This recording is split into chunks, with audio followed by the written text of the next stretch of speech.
The evening is soft tonight, like a gentle hush at the edge of the day. Perhaps there is a small lamp near you, a calm pool of light where the shadows relax their shoulders. Maybe you feel the weight of a blanket or the coolness of a pillow against your cheek. The world has been loud, and now it is allowed to be quiet.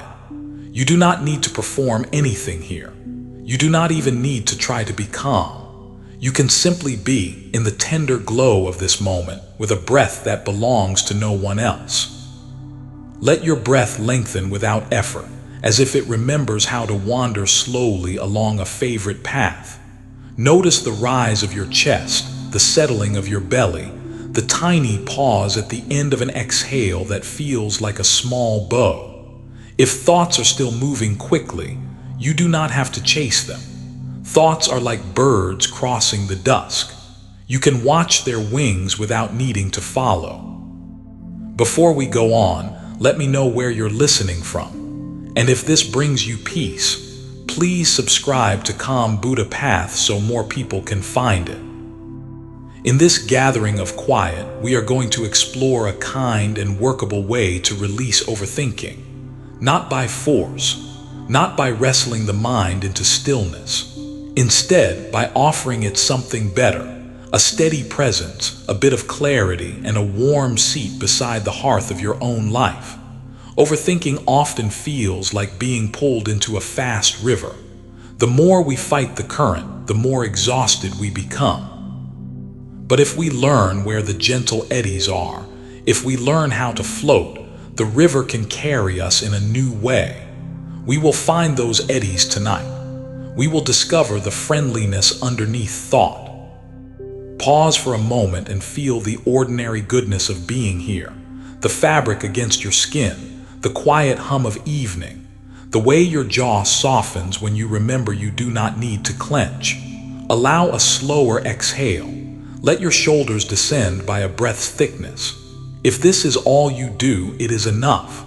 Your nervous system understands plain gestures. A long exhale is a small note that says, "We are safe enough now."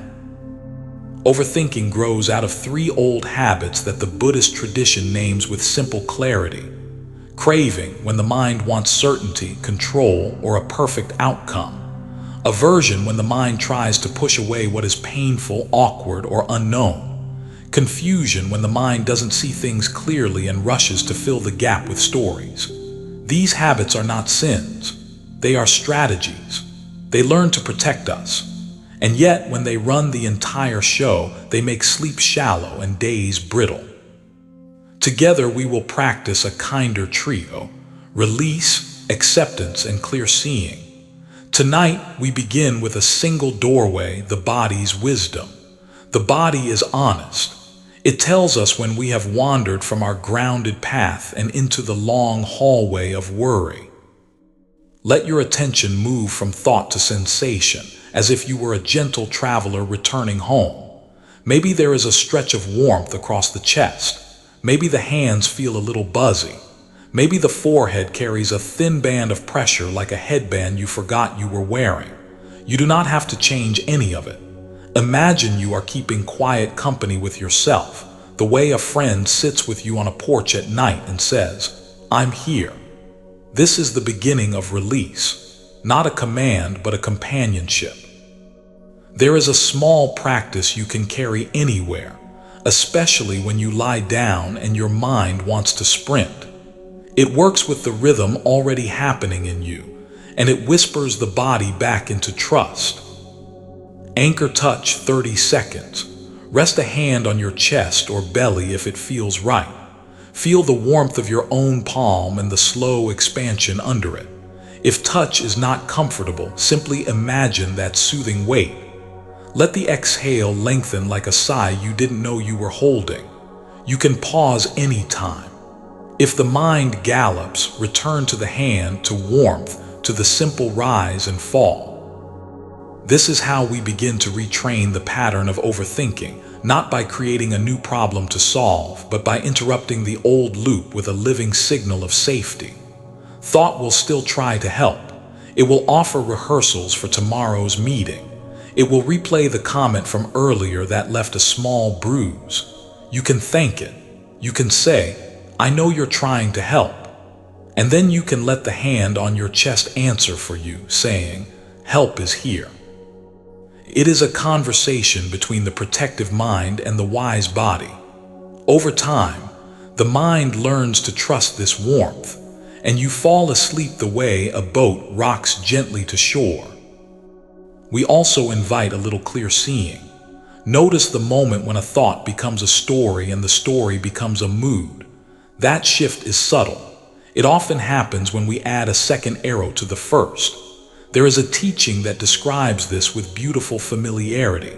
The first arrow is the raw event, perhaps your boss's email, perhaps a text that doesn't arrive, perhaps a memory of a mistake. The second arrow is everything we fire at ourselves afterward: blame, prediction, catastrophe. The first arrow stings. The second arrow keeps the wound open. Tonight, we practice setting down the second arrow. We do not need to make what happened sweeter than it is. We simply let it be one arrow and not a rain of arrows. To get a feel for this, bring to mind a small irritation from today. Not the biggest one. Choose something light enough to hold. Maybe the traffic. Maybe a piece of tech that would not cooperate. Notice what it felt like in your body the moment it happened. Tightness, heat. Then notice the first thought. And then the second arrow, the extra story, the critique, the prediction. Place those second arrows in an imaginary bowl nearby. See them shining there like harmless sticks. You can pick them up later if needed, though you probably won't. Feel how your chest loosens when the second arrows are at rest. There is another practice that helps here, simple and portable, especially for those nights when worry keeps circling like a moth around the bedside lamp.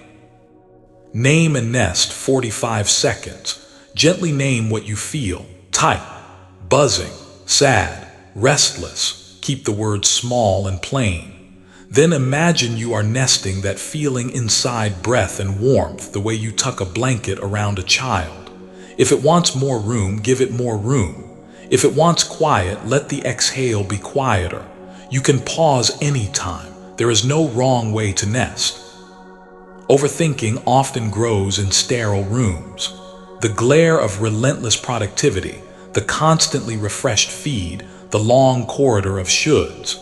So we create softer rooms and we furnish them with ordinary practices. Think of washing a cup at the sink, the water lukewarm, the sponge making circular paths like a little galaxy. Think of folding a shirt, smoothing the fabric so the future you will smile at the tidy shape. Think of placing your phone face down and looking out the window for a full minute, counting the colors you can see without naming them. These moments reintroduce the nervous system to rhythm and texture. They interrupt craving, the hunger to be everywhere and everything, with a clear taste of here and now. If your mind worries that this is too small for your big concerns, I hear that. It is good to care about your life. It is good to plan and to act. Buddhist wisdom does not ask you to abandon the boat of responsibility. It asks you to stop drilling holes in the bottom while you sail. When you release the drilling, the boat steadies. You can feel the wind again. You can adjust the sail with more grace. You can sleep when the night is calm because you are not fighting the ocean in your head. A gentle story for tonight. Long ago, a musician came to a teacher and said, "My mind is racing and I cannot find peace." The teacher asked, "How do you tune your instrument for a clear tone?" The musician said, "Not too tight, not too loose." The teacher nodded. That is the way of your mind. When we pull the string too tight, we grip and thought screeches. When we leave the string too loose, we collapse into dullness. The middle way is the tone of ease. It is how a mind learns to sing again. You do not need to become a perfect musician. You only need to feel when you are over-tightening and soften one notch. Feel when you are drifting and brighten one notch. Tonight, one notch is enough. Sometimes overthinking is a form of care that lost its compass. It wants to safeguard what matters. It wants to predict storms, but it forgets that storms are lived through by steadying the body and keeping good company, not by rehearsing 1,000 possible strikes of lightning. When your mind begins to forecast endlessly, ask it to become a weather reporter instead of a dramatist. Clouds forming in the chest, gentle rain near the eyes, a friendly wind at the back. This is clear seeing without catastrophe. It gives the mind a job that helps. Even the most restless mind likes to be useful. Here is a practice for that. Weather report 60 seconds. Close your eyes or lower your gaze if that feels safe. Describe your inner weather in plain, neutral phrases. Warm front in the face. Low pressure near the gut. A patch of sunshine in the hands. Keep it simple. If the mind tries to analyze, gently return to describing. You can pause anytime. When you are done, imagine a forecast of clearing skies, not a demand, a possibility. As the room grows quieter inside, you might notice how fatigue hides beneath worry, like a small animal curled under the porch. Let your breath meet that hidden tiredness with kindness. Overthinking does not always loosen at once.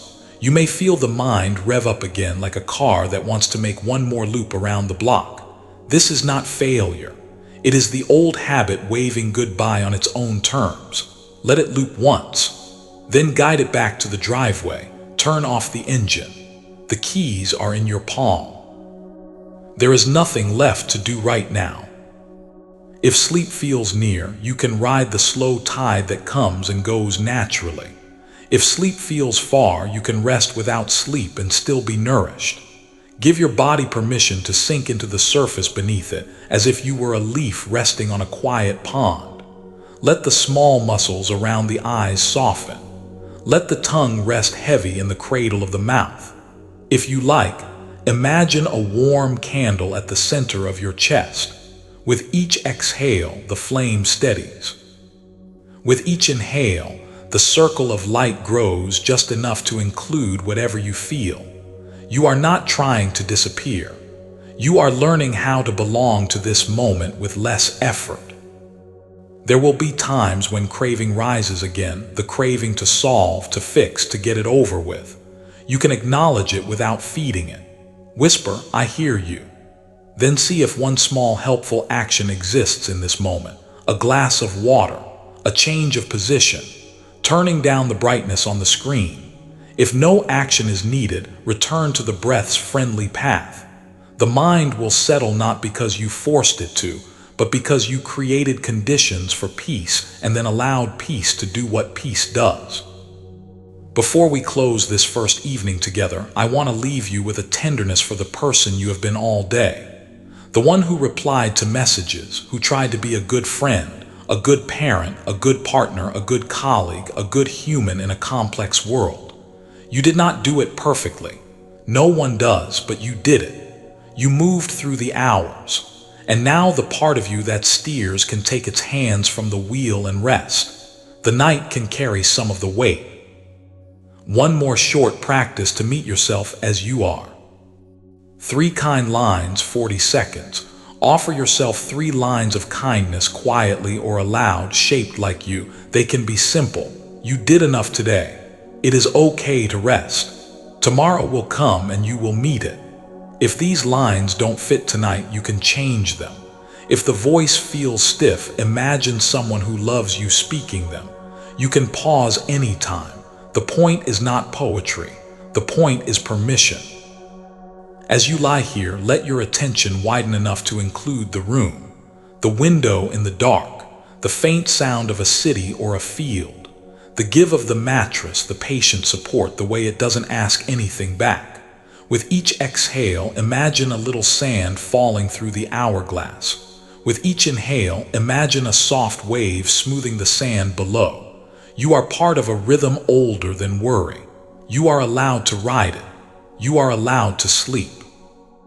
If your mind wants to keep listening, we will keep going together through the next parts, exploring how to work with everyday moments, email, traffic, conversation, so that clarity and ease become habits of their own. For now, feel the body's wisdom like a sleeping animal beside a fire. Feel how your thinking softens when it trusts that warmth. Let the flame in your chest burn with a gentle rim of gold. Let the night take you, dear friend, like a river that knows the way home. Listen to the faint patter at the window like small fingertips on glass. The air is gentle and cool, the kind that makes a blanket feel just right, not too heavy, not too light. Maybe a quiet fan turns in the corner, moving the room with a slow breath of its own. Your hands can rest now. Your face can soften into the pillow or into your palms if you are sitting up. We begin again in the quiet that is already here, letting the senses lead the way back to ease. Let the in-breath arrive as it wishes, and let the out-breath go a little longer, like the tail of a comet fading into night. Notice the way your ribs glide. Notice the small release at the base of the skull when you allow your jaw to unclench. If you feel pockets of restlessness, they are welcome. This is not a ceremony of perfection. This is a small gathering of kindness. We are teaching the body that it does not have to brace for every thought that passes by. Overthinking often wears the clothes of urgency. It says, decide now, fix it now, rehearse every possible version of tomorrow. But what if we negotiated a truce with urgency? What if we offered it a chair at the edge of the room and promised to include it when it truly mattered? Tonight we explore how to make that promise real in the ordinary choreography of your day. You do not need a monastery to practice. You need a cup, a screen, a doorway, a steering wheel, a sink. The world is 100 doorways. Start by remembering how your day usually begins. Maybe there is a phone that wakes before you do, lighting the dark. Maybe there is a sink and a mirror, the face you have met 1,000 times. Maybe there are small feet that pad down the hallway, or a pet circling to settle on the softest spot. In these beginnings, the mind often snaps the leash of habit and runs. It might be helpful to prepare tiny shelters for these early moments. Not another task, not another standard, but a soft interruption that reminds you of your oldest home, the one under your own breath. Morning landing, 45 seconds. Before you touch your phone, touch your breath with one hand on your side ribs if it feels right. Feel the ribs widen like doors opening. If your schedule pulls hard, you can shorten this. 2 or 3 cycles are enough. If this does not fit your morning, choose another doorway, the warm water on your hands, the first sip of tea. You can pause any time. The point is to land where you are before the mind flies. As you go about the work of being human, the river of stimuli can turn into a flood. Emails multiply, messages ping like pebbles thrown at the window of your attention. Overthinking says, if I answer everything now, I will finally rest. But the list rarely ends, and your nervous system mistakes the endlessness for danger. We will try an experiment that invites a different contract. Inbox bell, 60 seconds. Before opening your messages, place your feet flat if that feels okay and let your spine stack like a slow column. Breathe out a little longer than you breathe in. Silently name your intention in plain words, something like, I will respond with care, not speed, or I will return to my body after 3 messages. Then open. After 3 messages, close your eyes or lower your gaze for one breath to feel your chest and hands. You can pause any time. If you forget, smile and begin again the next time. This is not about control, it is about rhythm. You may find that a single breath between small tasks changes the whole flavor of an hour. It interrupts craving, the drive to finish everything before resting, with a gentler truth. Rest in small sips lets you think clearly, act kindly, and even sleep more easily later. The mind is not a machine built for constant acceleration. It is more like a field. It needs fallow moments to grow good crops. Sometimes overthinking is less about tasks and more about relationships. A comment in a meeting lingers like a burr in the sweater of your mind. You replay your reply and rewrite the other person's tone, and by evening a small snag has become a loop. The friction here is often aversion. We push away discomfort with analysis and end up clinging to it anyway. There is another way to hold these moments, one that allows you to keep your integrity without tearing the fabric of your inner life. Soft eyes, soft jaw, 30 seconds. Think of the person or the comment for just a moment. Let your eyes soften as if you were looking at a horizon, even if your eyes are closed. Unhook your jaw so the upper and lower teeth are not touching. Breathe out through slightly parted lips. If it feels right, add one sentence that lowers the temperature. This is uncomfortable and I can meet it. You can pause anytime. If thinking speeds up again, repeat the soft eyes and jaw. It reminds the animal body that there is no immediate physical threat. When we practice like this, something curious happens. The mind notices that the body is not bracing and it recalibrates. This is clear seeing in action. You are not denying what happened. You are seeing it with less fog. Confusion clears like steam on a mirror when you wipe it with a warm hand. You can then decide with less drama and more precision if a conversation is needed, if a boundary wants to be drawn, or if this is simply a small human tangle that will loosen on its own. A story to carry with you, simple and bright. Two practitioners were traveling on foot after a heavy rain. They reached a muddy crossing where a woman stood, unable to pass without soaking herself. One of them lifted her and carried her across, set her down, and the two travelers continued. Hours later, the other said, "We are not supposed to touch women." "Why did you do that?" The first smiled and said, "I set her down at the river. Why are you still carrying her?" Overthinking is often the habit of carrying what is already set down. You can set it down in your chest, even if the mind wants to hold the picture longer. The body understands when the load is lifted. You might ask, what about the problems that do need attention? What about the decisions with real consequences? It is wise to care about those. Releasing overthinking is not abandoning responsibility. It is choosing the kind of attention that works. When the mind is caught in craving and aversion, gripping the perfect outcome or pushing away uncertainty, it makes choices from fear. When attention rests in the body and in present detail, clarity grows. You can still make lists, craft emails, negotiate, advocate. But you do these things from a steadier place, and the nights are kinder because your body trusts your leadership. Here is a way to bring that steadiness into movement. Red light release, 30 to 45 seconds. When you are stopped at a light or waiting in a line, let your hands soften around the wheel or the bag strap. Feel the surface under your fingers. Let your shoulders drop by the width of a fingertip. Exhale through the nose or mouth with a small sigh if that feels right. Add a phrase such as, "No rush in this breath." You can pause anytime. When the light changes or the line moves, your body will have released a notch and your mind will follow. One of the most helpful shifts is to treat attention like a friendly bird that you gently perch where it is helpful. Overthinking perches attention on the narrowest, sharpest thorn, the one detail that stings and leaves it there. We will practice broadening the perch so more of reality can hold you. It is a skill you can use at a desk, in conversation, and at night. Widen and weave, 60 seconds. Choose one sense to start, perhaps sound.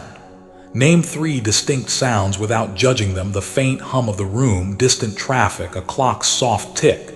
Then switch to touch. Name 3 places your skin meets the world: your back against the chair, the fabric at your wrist, the air on your cheek. Then finish with sight or inner sight, 3 shapes or shades. If at any point this feels too much, reduce to one thing in each sense. You can pause any time. Notice how the mind decenters from one problem, and begins to see a woven field instead of a single thorn. As you move through a day with these micro practices, the cumulative effect is quiet and strong. Your body begins to trust that you will give it sips of rest. Your mind becomes less afraid of pausing. Sleep becomes less like a battle and more like a familiar path through the trees. The three old frictions still visit. Craving wants to finish the inbox. Aversion rejects the awkward talk. Confusion fogs your sense of what matters, but they do not dominate the house. You greet them at the door and show them where to sit. You remain the host. Let us visit another corner of ordinary life. The kitchen sink after dinner, the plates stacked, the glass with a smudge of fingerprints. Overthinking can arrive even here, turning the small act of washing into a debate about fairness or time. If those thoughts arise, they can be met with a simple practice that turns the sink into a place of release. Circles and steam, 50 seconds. Turn the water to warm if it feels good on your skin. As you make a circle with the sponge, make a circle with your breath in, around, out, around. Let the steam on your face be a sign to soften. If a story about the day arrives, notice it like a reflection in the water, then return to the circle. You can pause anytime. This is not about being a perfect washer. It is about letting the simplest gesture remind your nervous system that life is more than its thoughts. In parenting or caring roles, overthinking often shows up as the worry that you are not doing enough or not doing it right. The mind turns parenting into a test with no end. When you notice that test beginning, you can humbly put down the pencil and pick up presence.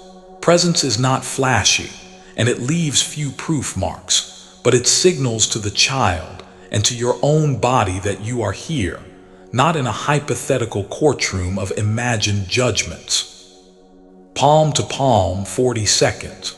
If it feels appropriate, place your palm to your child's palm for 2 breaths. Feel the warmth and the difference in size. Say one plain sentence, I am with you, or we are okay right now. If touch is not right, mirror their breath from across the room, letting your exhale slow first. You can pause anytime. The point is not to fix every feeling. The point is to anchor in togetherness instead of analysis. What about the evening when tiredness makes thoughts louder? Many people report that the quiet of night makes the mind believe it is the only one awake on a dark planet. In that loneliness, the mind tries to solve everything. Here, a simple reframe helps. You are not alone at night. The whole world is breathing somewhere, and many are breathing with you. You can draw on that sense of a wider field as you prepare for sleep. Lamp and field, 60 seconds. Dim the light to a level that feels kind to your eyes. Name 5 places on Earth where night is also falling, even if you only guess: a mountain village, a ship at sea, a window in a city high-rise, a quiet farmhouse, a small island. Imagine 5 other humans easing their shoulders at this very moment. If imagination is hard, return to the lamp, to its circle of light. You can pause anytime. The image of the wider field loosens the grip of loneliness and lets the body remember it is part of a sleeping world. There is a memory from the Buddha's early life that some teachers cherish. As a child, he once sat beneath a rose apple tree while a festival buzzed around him.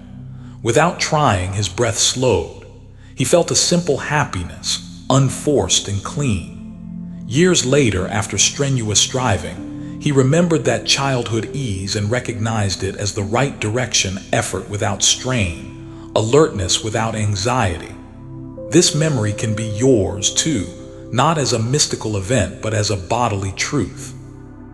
You have sat under your own rose apple trees, a few minutes on a porch, a moment watching clouds, a time when a friend's presence made you breathe easier without trying. Let your body recall one such memory now, however small. Let it tint tonight's rest with that same uncomplicated kindness. If you worry that pausing like this will make you passive or less effective, try a small experiment tomorrow. Choose one task that usually triggers urgency, replying to a difficult email, starting a project that you fear, and precede it with a single minute of landing in the body. Then do the task, just enough to pass the first threshold. Notice the difference. Many find that once the engine of avoidance quiets, action takes less energy, not more. Overthinking burns fuel with no motion. Presence moves with less smoke. You may also notice how overthinking can mask deeper feelings, sadness, longing, anger, the needed grief of a change you didn't choose. If a feeling like that appears at night, it can be startling. The habit is to run from it by thinking more. But often these feelings ask for company, not commentary. You can give them a small seat nearby and let them breathe. This is the opposite of drowning. It is swimming alongside your own heart and saying, "I will not leave you alone in this water." If the feeling is too big, you can shrink the window and return to the senses. You can always return to safety. Nest and name 45 seconds. Choose 2 words that fit the feeling with gentleness. Tender, stormy, hollow, full. Place those words lightly in your chest. As you exhale, imagine placing a blanket over them. If you want, add a 3rd word that points to your strength: capable, carried, held. You can pause anytime. If it becomes too much, open your eyes, look around the room, and anchor in sight and touch. As we close this part, bring your attention to the places where your body is supported. The mattress or chair that holds you without asking you to earn it. The coolness or warmth of the air. The specific feel of the fabric near your wrist or neck. You can even feel the gentle pull of gravity as proof that you belong to this earth, that you are not floating alone.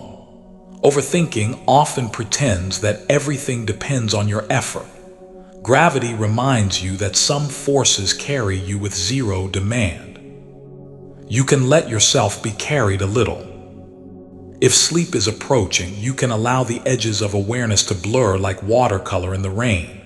If wakefulness remains, you can rest in it. Imagine your thoughts as paper boats you set onto a slow stream. Some boats are bright with color, some plain. Watch them float past. You do not need to choose one to fix or hold. When a boat catches your attention and you realize you are following it downriver, look up. See the night sky. Feel the bank beneath you. Return to the stream and your gentle place beside it. This is how a mind learns to stay near its own body, kindly, persistently, with less effort each time. Before you drift, offer one permission that fits tonight. You can shape it in your own words, but it may sound like this: I am allowed to do one thing at a time. Or, I can meet tomorrow when it becomes today. Or, not everything needs to be solved in the dark. Let the words be plain as bread. Let them soften the tongue, loosen the forehead, and tilt the mind toward rest. The rain at the window has become a softer hush, or perhaps it has stopped. The fan turns or the room is still. The night knows how to hold you, and you are learning how to let it. If you wake later, you can begin again with one breath, one touch, one circle at the sink, one softened jaw, one lamp imagining fields of sleepers. This is how the knot loosens, not snapped, not cut, but eased strand by the weight of your patience and the warmth of your presence. For now, rest in the simple truth that you are here and you are enough for this moment. The day can close its own door. The body can lean its shoulder into sleep. The mind can set the woman down at the river and walk on, lighter, warmer, closer to the quiet music of the middle way. There is a quiet silver to the room tonight. Maybe a thin ribbon of moonlight lies across the floor, or the soft glow from a distant street lamp brushes the curtains. A cool glass of water waits within reach, the rim kissing your lip with a faint chill. Your skin meets the sheet and recognizes its smooth honesty. The appliances hum like a low lullaby in another room. Nothing urgent asks for you here. You get to be the kind of human who lays the day down, one gentle inch at a time. Let your inhale arrive as it likes without shepherding it, and let your exhale drift a little longer, like a canoe gliding after the paddle lifts. Notice how the belly moves like a tide, and how the back loosens when you simply allow it to be heavy. If a thought lands with a thud, do not throw it out. Set it near you as if it were a stone you might skip later on a morning lake. We are not controlling the mind tonight. We are learning to befriend it, which is a different and far more durable piece. There is a key idea from Buddhist wisdom we now bring into the center of the room. Thoughts are events, not orders. They rise, they peak, they pass. When we forget this, we hook each thought like a fish and get dragged by it through cold water. Overthinking is the habit of grabbing every hook. Clear seeing is the art of watching a thought swim by. The body helps us remember. When you rest attention on sensation, you taste the truth of change directly. Warmth fades, tingles become still, the chest gathers and releases. You can practice this truth with thoughts too, and that practice transforms your day and softens your nights. Take a small inventory of your mind's favorite overthinking themes. Maybe it chews on what-ifs. Maybe it replays social moments with the precision of a film editor. Maybe it simulates disaster so it can feel prepared. There is no shame in any of this. These are overgrown reflexes that once tried to protect you. Tonight, we offer them kind retraining. We teach them that a thought can be noticed, named, and allowed to complete its natural arc without our hands squeezing its throat. Tag and release 30 to 45 seconds. When a thought pops up with a tug, a replay, a forecast, a critique, give it a small tag in plain words. Memory, planning, worry, judging. Keep the tag tiny. Then picture opening your hand and letting the thought drift like a leaf on a slow stream. If it clings, you can tag it again gently. You can pause anytime. This is not a trick to get rid of thoughts. It is a way to stop taking orders from them. The first friction, craving, often sneaks into this practice and demands perfect neutrality. It whispers, "You should be a serene mountain right now." You can smile at that. The mountain also hosts weather.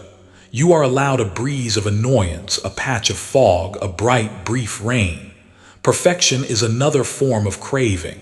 Tonight we are choosing something humbler and wiser. Good enough steadiness. It is enough that you notice the thought and tag it once. It is enough that you return to the breath like a traveler, finding the right street.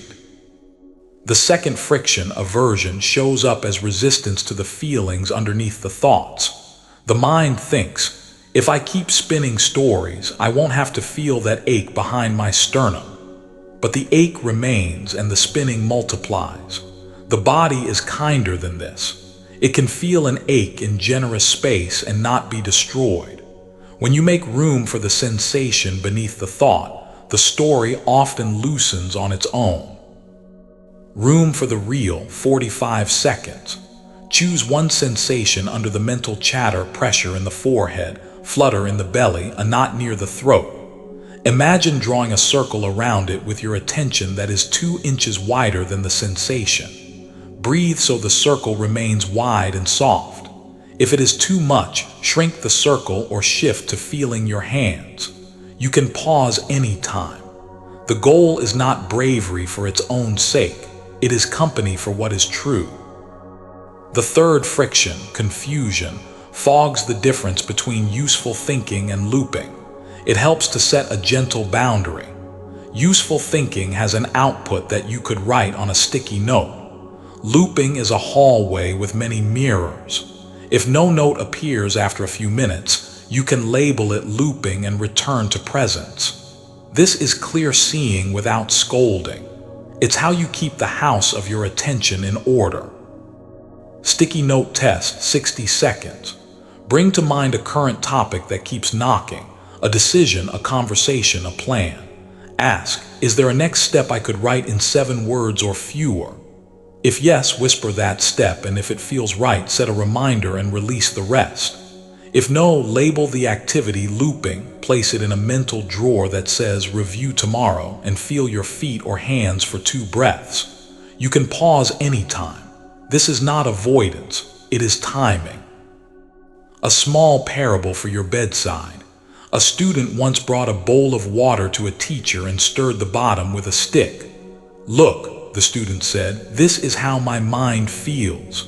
The water turned cloudy. The teacher set the bowl on the table. They sat together in silence. After a while, the teacher said, "Shall we see now?" The silt had settled. The water was clear. The teacher did not scold the stick or praise the stillness. They simply pointed to the way clarity returns when we stop agitating what wants to rest. Overthinking is the constant stirring. Practice is the setting down. In the modern day, the stick is often the glowing rectangle in our hand. It offers us infinite reasons to stir. You don't have to throw it away. You can choose when to let the bowl rest. The mind's health improves in tiny windows of unstirred water. You begin to feel the difference between a body braced for input and a body that tastes silence like cool rain. Evening unscroll 60 seconds. Pick a gentle cutoff time, even if it's just 15 minutes before sleep. Place the device face down or outside arm's reach. Put one palm on the cool glass of your water or on your ribs, whichever feels better. Name 3 shapes in the room by their edges: rectangle of the window, oval of the glass, soft slope of the pillow. If the urge to reach rises, nod to it and let it pass like a small wave. You can pause anytime. This is not forever, it is a nightly clearing. Overthinking also hides in productivity cloaked as virtue. "I will rest when I deserve it," it says. But the seasons do not ask the tree to earn winter. The tree rests because resting is part of how life works. When you bring this into your day, rest becomes less like a treat and more like a rhythm. You can start where you already are, with small hinges that swing big doors. Doorway breath 20 to 30 seconds. Each time you pass through a doorway, let your exhale trail just a little longer than your inhale and soften your shoulders by a fraction. If it feels right, add a plain phrase such as entering or leaving. You can pause anytime. Over a day, these micro-rests retrain the nervous system to expect kindness. If you share a home, overthinking often attaches itself to small frictions, dishes, noise, timing. The mind turns them into identity statements. "I'm failing," "they never," "I always." These are heavy coats for small weather. You can try a lighter garment, replace identity with impact. Instead of "you are inconsiderate," try "when the sink is full late at night, my chest tightens and sleep feels far." Impact invites collaboration. Identity invites defense. When the conversation tilts toward impact, the mind relaxes its courtroom stance, and your body hears that it is safe enough for rest. When alone, the courtroom can turn inward. The judge's bench in our own mind is well used. It can help to trade verdicts for care. If you notice a self-critique forming, "I should have spoken," "I should not have said that," try treating yourself like a friend who just walked into your home with tired eyes and a dropped bag. You would not rush them into a cross-examination. You would pour water, make space, and ask what would help next. Friend at the door, 40 seconds. Place your hand lightly on your sternum or on the back of your neck if that feels soothing. Whisper one practical kindness you would offer a friend in the same spot. "Let's sit," or "let's write a quick draft for tomorrow," or "let's sleep first." You can pause anytime. The point is to move from blame to care, which is how bodies heal from decision fatigue and minds learn to trust the night again. You might wonder if all this gentleness risks becoming an excuse. In practice, the opposite is usually true. Once the nervous system is not braced in constant threat, action takes less friction. Projects move not from panic but from clarity. There is a posture in Zen called soft front, strong back. The chest is open, the spine is steady. You can live like this in conversations, emails, and late afternoons when the mind wants to sprint. Strong back chooses the next step. Soft front lets feeling be part of the room. One way to train this posture in the wild is to work with a single meeting or conversation. Entering a meeting, overthinking often plans 5 moves in advance or replays 5 old scenes. Try a different choreography. One clear thing, 60 seconds. Before the meeting begins, jot 1 sentence. If nothing else, by the end I will have asked for X, or I will have listened for Y during the meeting. Anchor your attention to one physical cue, your feet on the floor, your hand around the mug, so you can return when your mind darts. Afterward, give yourself 10 seconds to exhale and notice one useful thing you did. You can pause anytime. This trims the mind's theater and keeps the body included. We return now to the bed or chair. The night leans close, interested in your well-being in the simple way that darkness and quiet often are. If you feel rest rising, trust it. If you feel alert, let the mind rest inside a friendly frame. What if the mind's job right now is not to solve, but to host? You can host breath, sensation, and a soft perimeter of awareness, as if you were a lantern on a porch inviting fireflies. Lantern hosting, 60 seconds. Imagine a glow at your center, not hot, not bright, just enough to see by. Inhale and let the glow include one sensation, the weight of your legs. Exhale and let the glow include one sound, a distant car, the hush of your own breath. Continue for a few breaths, adding one thing at a time until the mind feels less contracted. You can pause anytime. Hosting disperses worries, crowd into a gentle gathering. If grief or old pain appears as you soften, you are not doing it wrong. Relaxation often lifts the lid that frantic thinking kept on tight. You can meet grief in doses that fit the night. There is a teaching sometimes called the mustard seed, where a grieving mother looks for a household untouched by loss and finds none. Her shoulders lower, not because her love shrank, but because she could place her sorrow in a larger human field. If something tender surfaces, you can place it in that field. You can be part of a quiet multitude who breathe with what they love and have lost, and then sleep, because sleeping is what bodies do to stitch another day. Glimmer hunt, 30 seconds.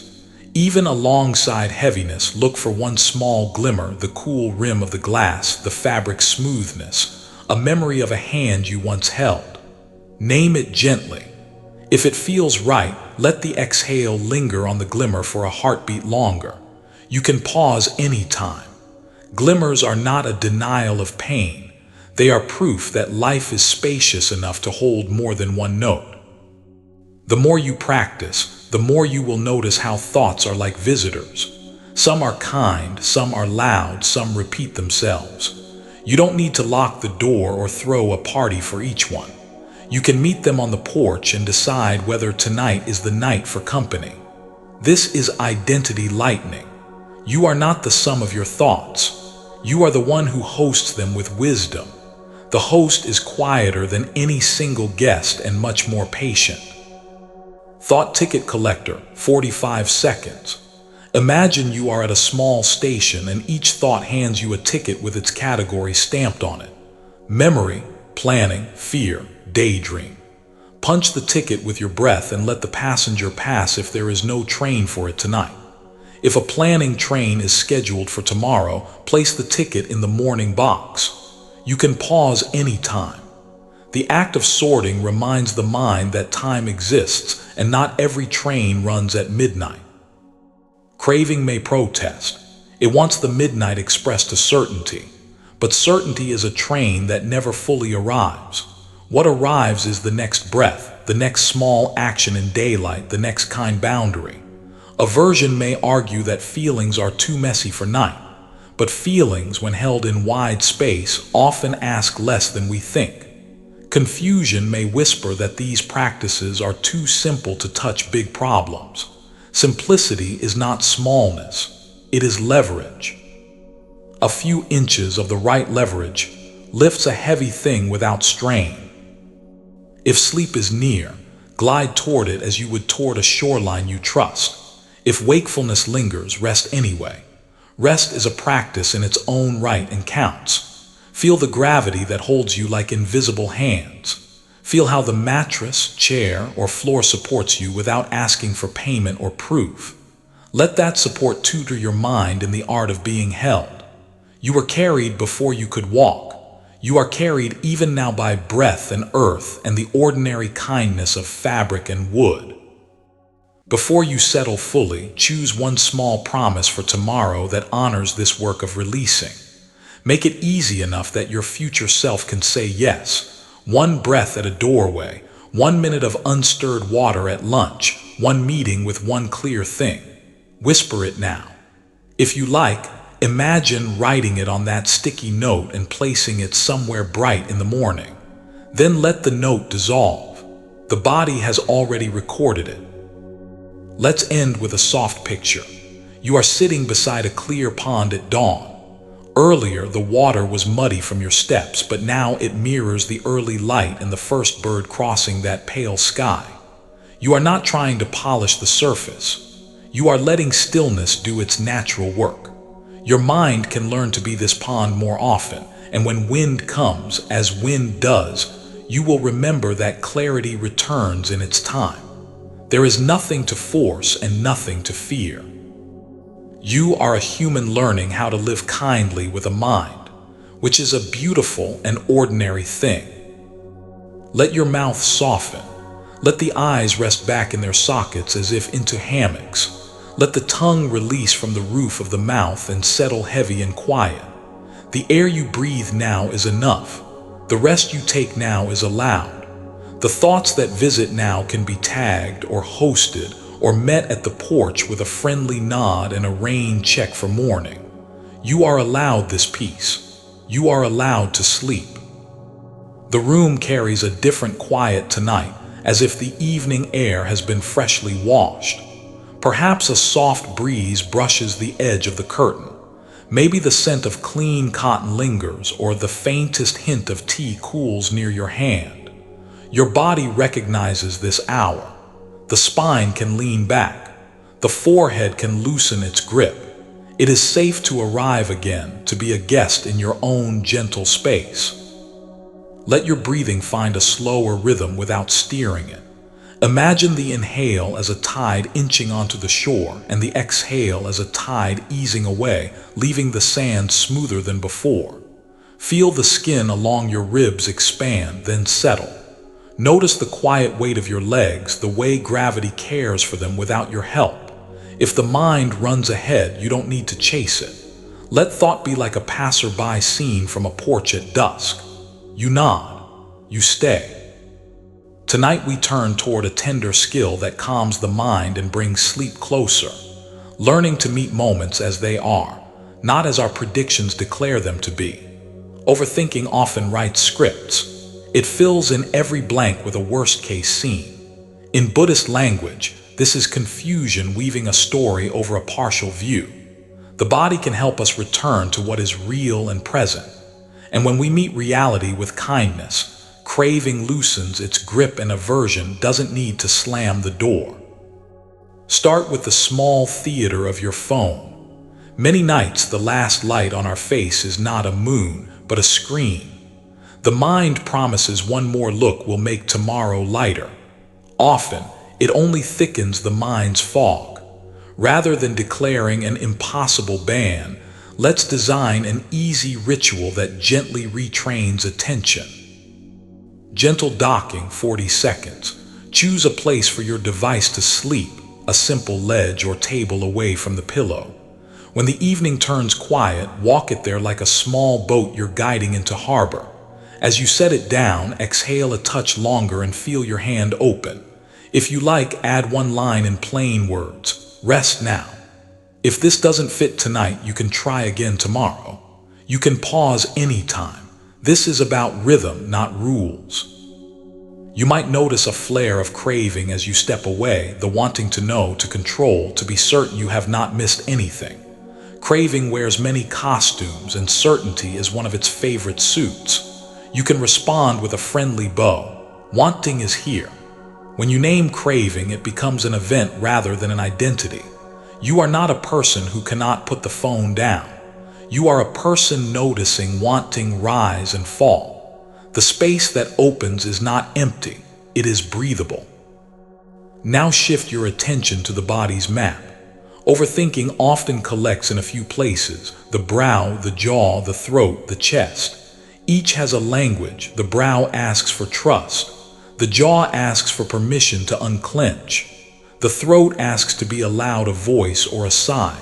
The chest asks for room. You do not have to interpret perfectly. If you listen, the body will tell you enough. Brow smoothing, 30 seconds. Imagine two gentle fingers tracing your forehead from the center toward the temples, even if you don't move at all. As you exhale, let the skin soften under that imagined touch. If a thought tries to retighten the skin, you can let the next exhale smooth again. You can pause anytime.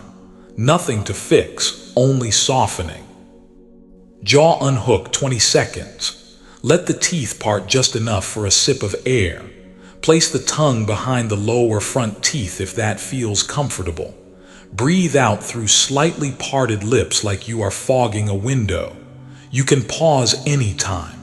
The message to the body is, we are not biting down on life right now.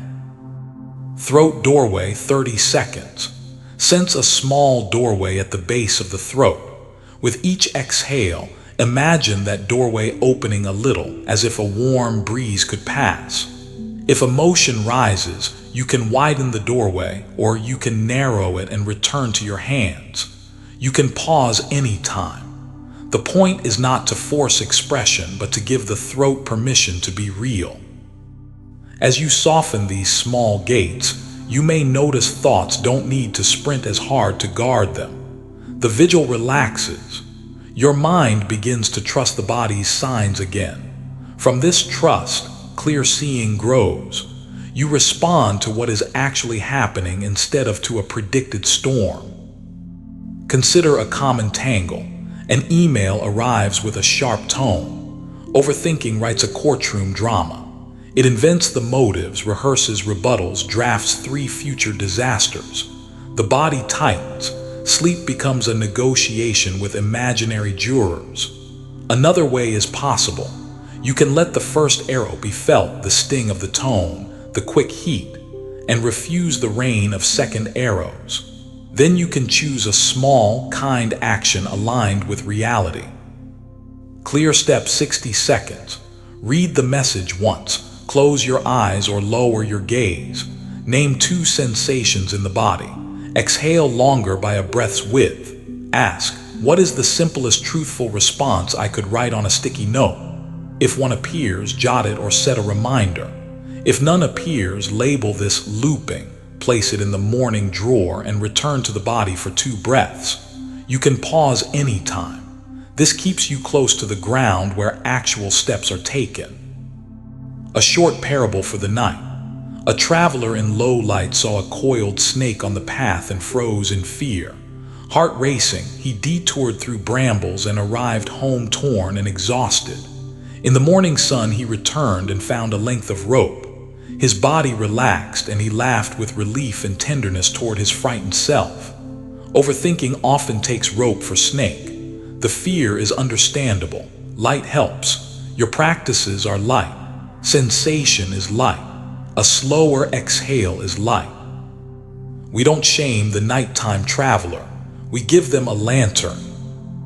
We can bring the same lantern to pain we cannot change quickly, a relationship in a hard season, a job that stirs constant uncertainty, a body that hurts. Aversion wants to slam the door on pain. It keeps the hand on the knob all night, but the door never fully closes and the hand cramps. Acceptance is not giving up. It is letting the door rest on its hinges so the hand can relax, so you can use that hand for care. Tiny bow, 30 seconds. When a difficult truth appears, bow to it a fraction in your mind. This is here. Feel your feet or the weight of your back. Offer one line of compassion that does not try to fix. I'm with you. You can pause anytime. Then ask, is there one small kindness I can offer myself or another? If one appears, note it for daylight. If none appears, let the bow be enough for tonight. Throughout your day, you can strengthen this approach by pairing ordinary tasks with these small bows and breaths. Over time, the pairing becomes automatic. Washing your hands becomes a cue for one relieving exhale. Sitting down becomes a cue for a softening jaw. Entering a room becomes a cue for clear intention. Desk shoulder melt, 40 seconds. When you sit at your desk or kitchen table, let your shoulders rise with an inhale as if you are gently shrugging to say, I don't know. Then let them slide down with the exhale like butter softening on warm bread. If you feel silly, smile. Silly heals. You can pause anytime. Notice how the mind comments less when the shoulders are no longer on duty. Doorframe blessing, 20 seconds. Each time you pass through a door, let your hand brush the frame or the air where a frame would be and offer a simple phrase. Enter as you are, or leave what you can. If this feels too much, do it once a day. You can pause anytime. The phrase is for your nervous system more than your philosophy. Traffic truce, 45 seconds. When you are stopped, feel the seat supporting your thighs.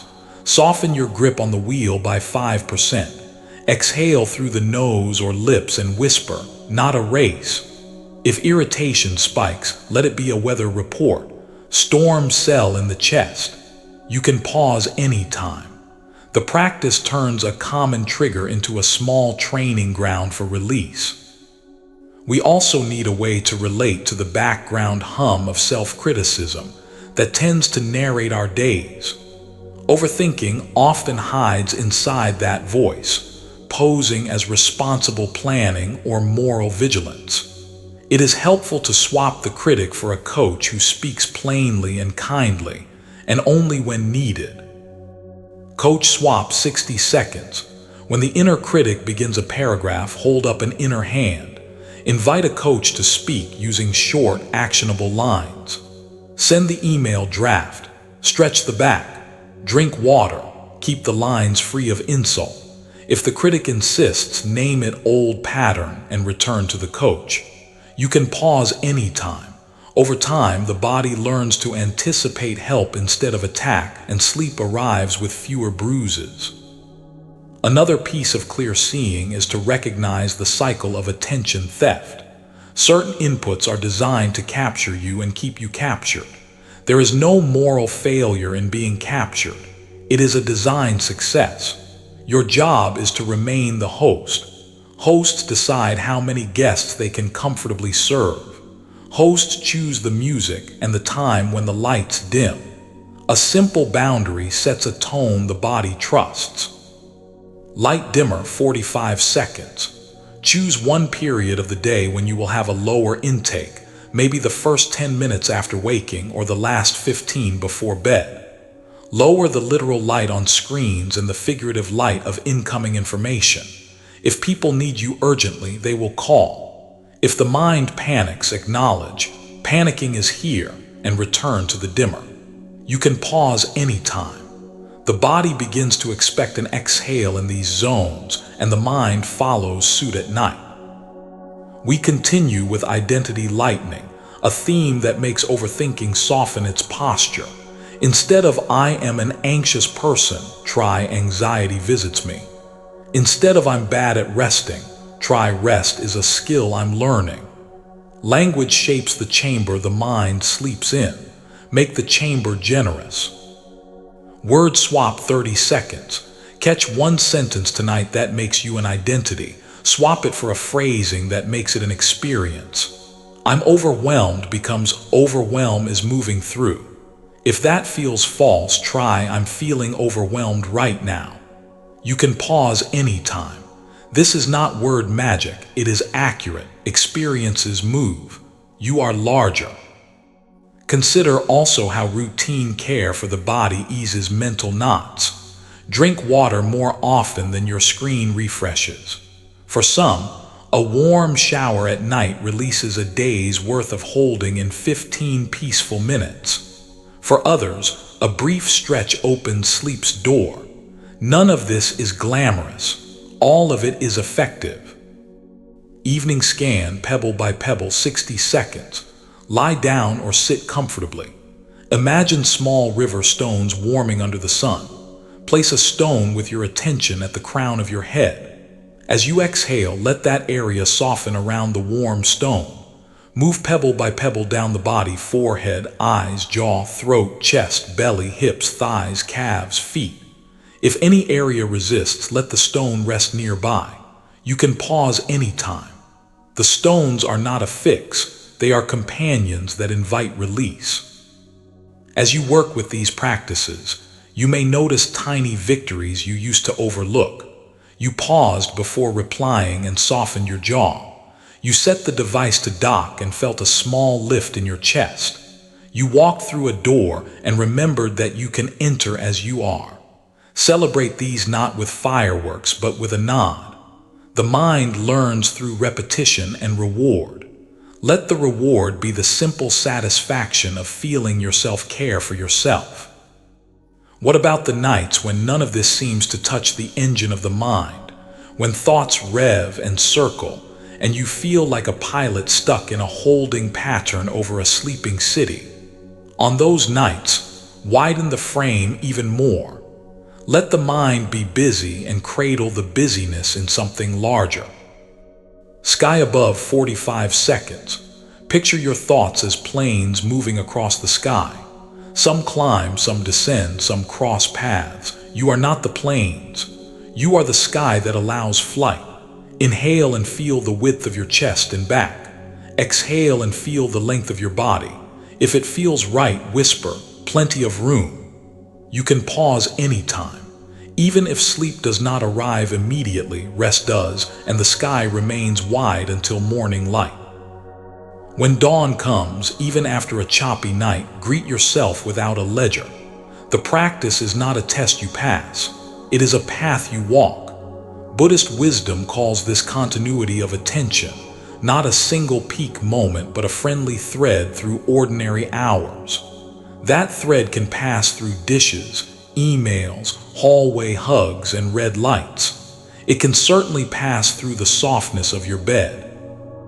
As we drift toward the end of this part, bring one hand, if it feels good, to a place that needs it, the heart, the belly, the side ribs. Let your palm be a warm moon. With each exhale, let that moon glow gently, not to banish darkness, but to make it friendly. Picture your thoughts settling like leaves to the bottom of a pond. Not all at once. A few now. A few as the minutes pass. Feel the bed lift some of your weight. Feel the air carry what it can. Feel the way the night does not ask you to earn its quiet. Offer yourself 3 plain permissions shaped by tonight. Perhaps I can let the rope be a rope. Perhaps I can pause before I reply. Perhaps I am allowed to sleep without solving. If none of these fit, find your own. Say them softly. Let them rest on the tongue like a small piece of bread. Swallow. Breathe. Trust that simple acts like these reshape the path beneath your feet. When you are ready, let your attention slip into a wider dark, the kind that holds seeds before they sprout. Overthinking has less power here. Seeds do not debate the soil. They lean toward water and light when they come. For now, they rest and gather. You can rest and gather too.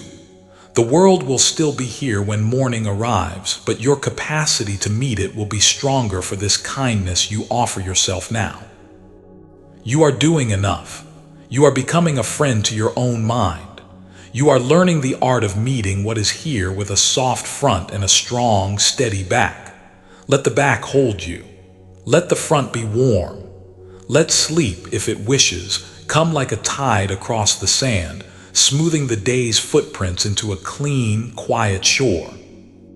Tonight the quiet has a warm amber tone, as if lamplight were pooling gently along the floorboards.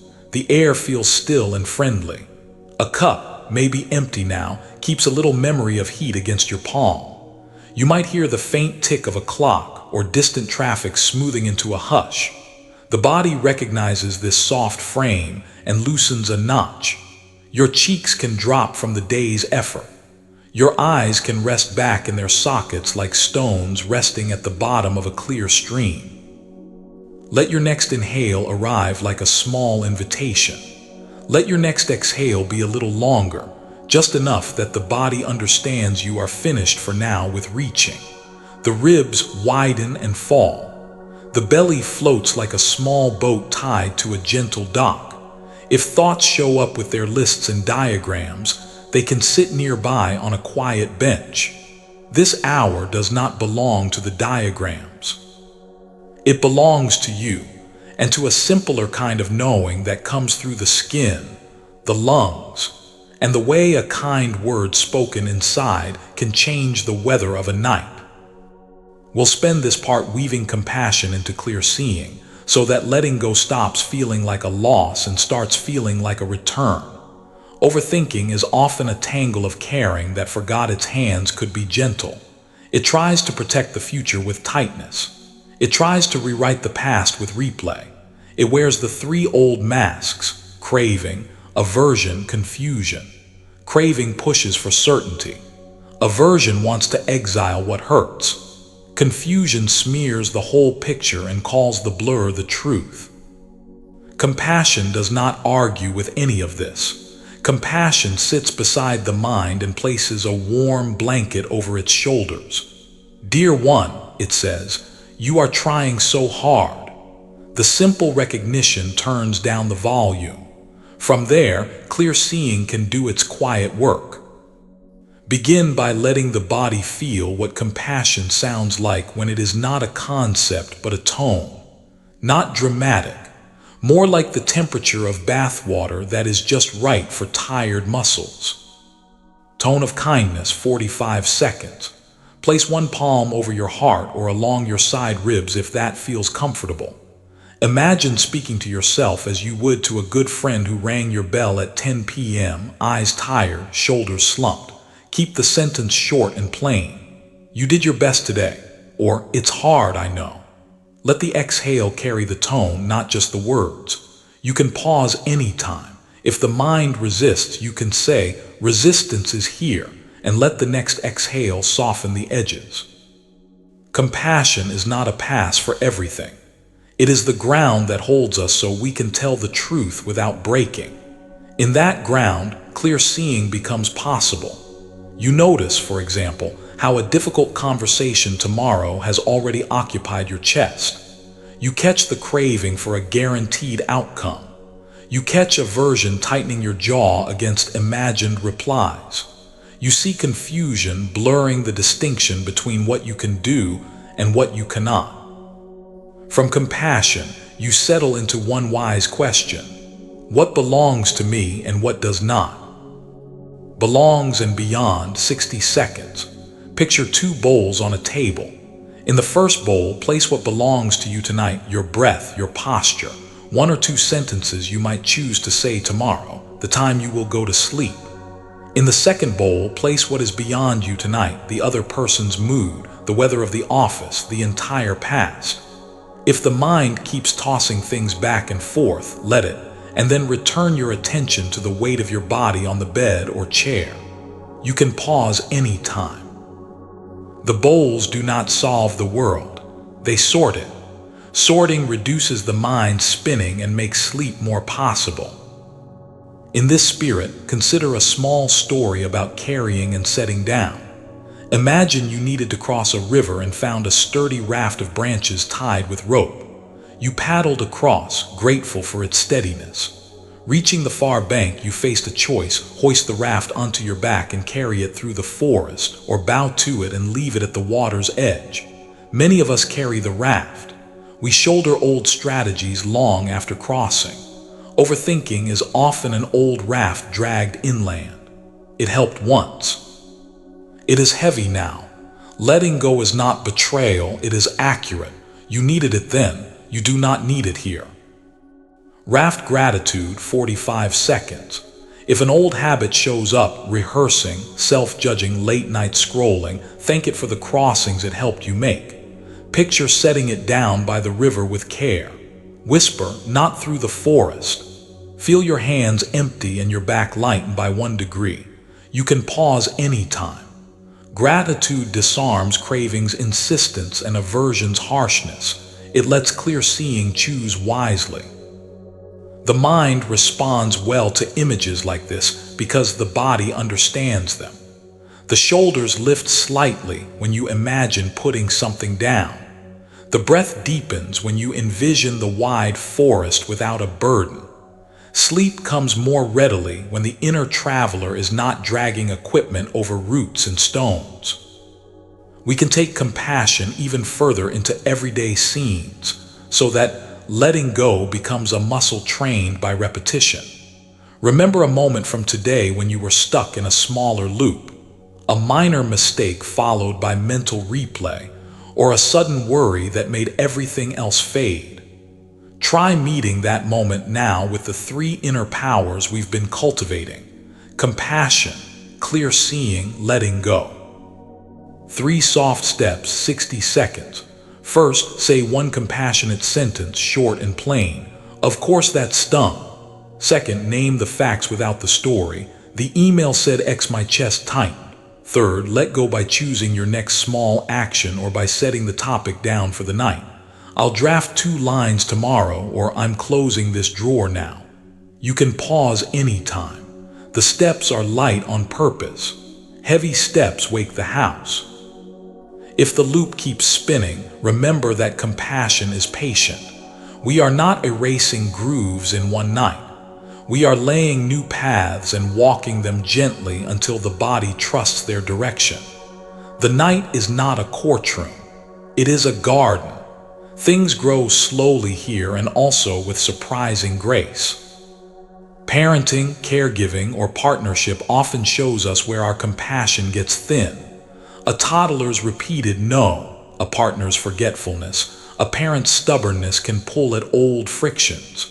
Craving wants them to be different now. Aversion pushes the moment away. Confusion says, this will always be like this, which is a heavy sentence for any heart. Here compassion can shift from sentiment to skill. The skill of presence without immediate correction, the skill of pacing your energy, the skill of returning to the body so you don't speak from a braced throat. Warm palm, clear boundary, 45 seconds. If it feels appropriate, place a warm palm on your own chest for 1 breath before you respond. Silently name your boundary or intention in 8 words or fewer. I can pause before I answer, or safety first, kindness next. Then speak. You can pause anytime. This tiny pause interrupts the momentum of overthinking and lets your words ride on breath, not on panic. Work life has its own versions. You might find yourself after hours still carrying a spreadsheet in the back of your eyes, or you rethink a comment from a meeting as if untying a knot that tightens again the moment you pull. Try meeting the work ghosts with a ritual that respects your effort and the boundary of night. End of day bow, 60 seconds. Write 1 line about what went well, even if small. Write 1 line about what needs attention tomorrow. Close the page, bow your head a fraction. If you like, place your hand on the doorknob to the room where you work and say, I'll see you in the morning. You can pause anytime. Rituals teach the body that time has rooms. Not all rooms are open at once. Because we are aiming not just for a quieter mind but for deeper rest, bring attention now to the lower body, which often holds the weight of overthinking in secret. Calves, feet, hips, these places speak softly but exhale loudly when heard. The mind sometimes tries to make peace in the head alone. The body wants a coalition. Lower body melt, 60 seconds. Picture warm sand poured over your thighs, knees, calves, and feet. As you exhale, imagine the sand settling, filling small spaces between muscles and tendons. If a part resists, let the sand gather alongside it without pressure. You can pause anytime. When the lower body softens, thought slows as if the engine were gently powered down. If grief or anger rises as the body unwinds, treat it as weather, not as a verdict. Compassion says, storm passing through. Clear seeing says, I can shelter and watch. Letting go says, I do not need to chase the storm to prove I care. The three together turn the room of your mind into a place where all kinds of clouds can move without breaking the roof. Some nights, the habit to fix takes the shape of scanning for threats. You might feel your attention ping from worry to worry like a moth visiting lamps. A useful pivot is to scan for support instead, the ways your environment and your own choices are already helping you. Support scan 45 seconds. Name 3 supports you can feel or recall. This mattress holds me. I turned off notifications. I drank water. Let each support land with a small exhale. You can pause anytime. The mind learns to include help in its picture of the world, not just hazard. Your relationship to time also shapes overthinking. Night can pretend to be endless, and the mind, when tired, believes it must use this endlessness to solve what daylight could not. Compassion answers, no one solves well at midnight. Clear seeing offers a container. Letting go places the container beside the bed like a trusted basket. Night basket 60 seconds. Imagine a basket with a loose weave, wide and kind. One by one, place tonight's topics in the basket: work, family, body, money, the world. If the mind tries to grab one back, place that urge itself in the basket too. Whisper, stay here till morning light. You can pause anytime. The basket is not a lockbox. It is a promise that you will return when the sun can help. A quiet story for the tender parts of you that still take other people's storms as commands. A small boat drifted across a lake at dawn and bumped a fisherman's skiff. The fisherman, ready to shout, stood up to see an empty boat. His anger dissolved into the cool air. Later, when a crowded day pushed against him, he remembered the empty boat and softened his voice. Much of what bumps us is not personal. It is weather, habit, hunger, exhaustion. When you can, see the empty boat. Speak from your soft front and strong back. Your nights will thank you. Empty boat breath 30 seconds. When a memory of someone's sharpness pokes up as you try to sleep, imagine that empty boat drifting. Exhale as you picture it. If the mind insists on making it personal, you can say, maybe it was, and also people are boats. You can pause anytime. The point is not to erase accountability. It is to loosen the personal sting enough to rest. Return now to the breath as a friend, not as a tool. Let it be present and human. Let it have its unevenness. You might notice a slight hitch. You might hear a tiny whistle in the nose. You might feel the belly's soft surrender. The mind loves even texture. Give it the texture of this breath, this room, this hour. Gentle counting 40 seconds. If it helps, count in pairs only to 3. Inhale 1, exhale 1, inhale 2, exhale 2, inhale 3, exhale 3, then start again at 1. If you lose the count, begin wherever you find yourself. You can pause anytime. The counting gives the mind a small fence to lean on so it doesn't run the field. Identity lightening continues to be a kind companion. Try on the lightness now. I am the host, not the guests. I am the sky, not the plains. I am the one who can thank the raft and walk the forest free. When you speak in this way, your body hears, not trapped, not fused, not alone. There is also the tenderness of admitting limits. Compassion thrives in truth. You do not control everything. You are finite. And yet, you are connected to more help than the mind remembers at night. Old trees breathing with you. People across time who practiced exactly this, letting go in order to rest so they could offer their best in daylight. You are in a lineage of ordinary humans learning ordinary kindness. Nothing mystical is required, though mystery will visit you sometimes anyway, in the form of a piece you did not manufacture. Before we drift toward the closing cadence of this part, choose one thread you want to carry into tomorrow. Keep it light and close. Perhaps belongs and beyond. Perhaps raft by the river. Perhaps empty boat. Whisper it once. Let it rest in the body like a small pebble in a pocket. You do not need to clutch the pebble. You only need to know it's there. If sleep is near, you can allow the edges of awareness to blur like ink in water. If wakefulness remains, you can rest inside it with less argument. Picture a long hallway with doors on either side. Each door has a small label: work, family, body, world. You walk slowly, touching each knob but not entering.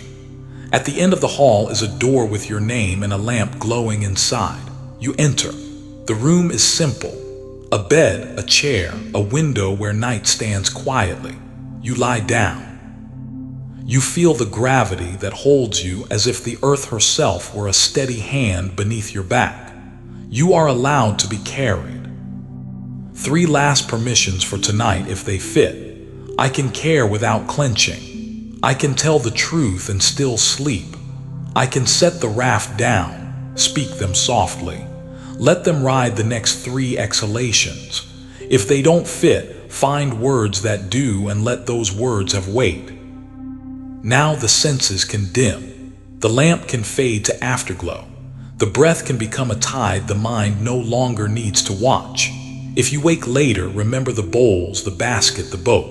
Remember the raft by the riverbank and the way gratitude frees the hands. Remember the strong back that holds you upright and the soft front that allows you to receive the night. You are practicing a human art, the art of easing the knot without ripping the cord. You are allowed to rest in that practice. You are allowed to sleep. There is a hush in the air, a kind of velvet quiet that arrives when the night has settled fully. Perhaps a window is cracked open and a faint breeze slips across your cheek. Maybe there is the clean scent of laundry or a whisper of jasmine from outside.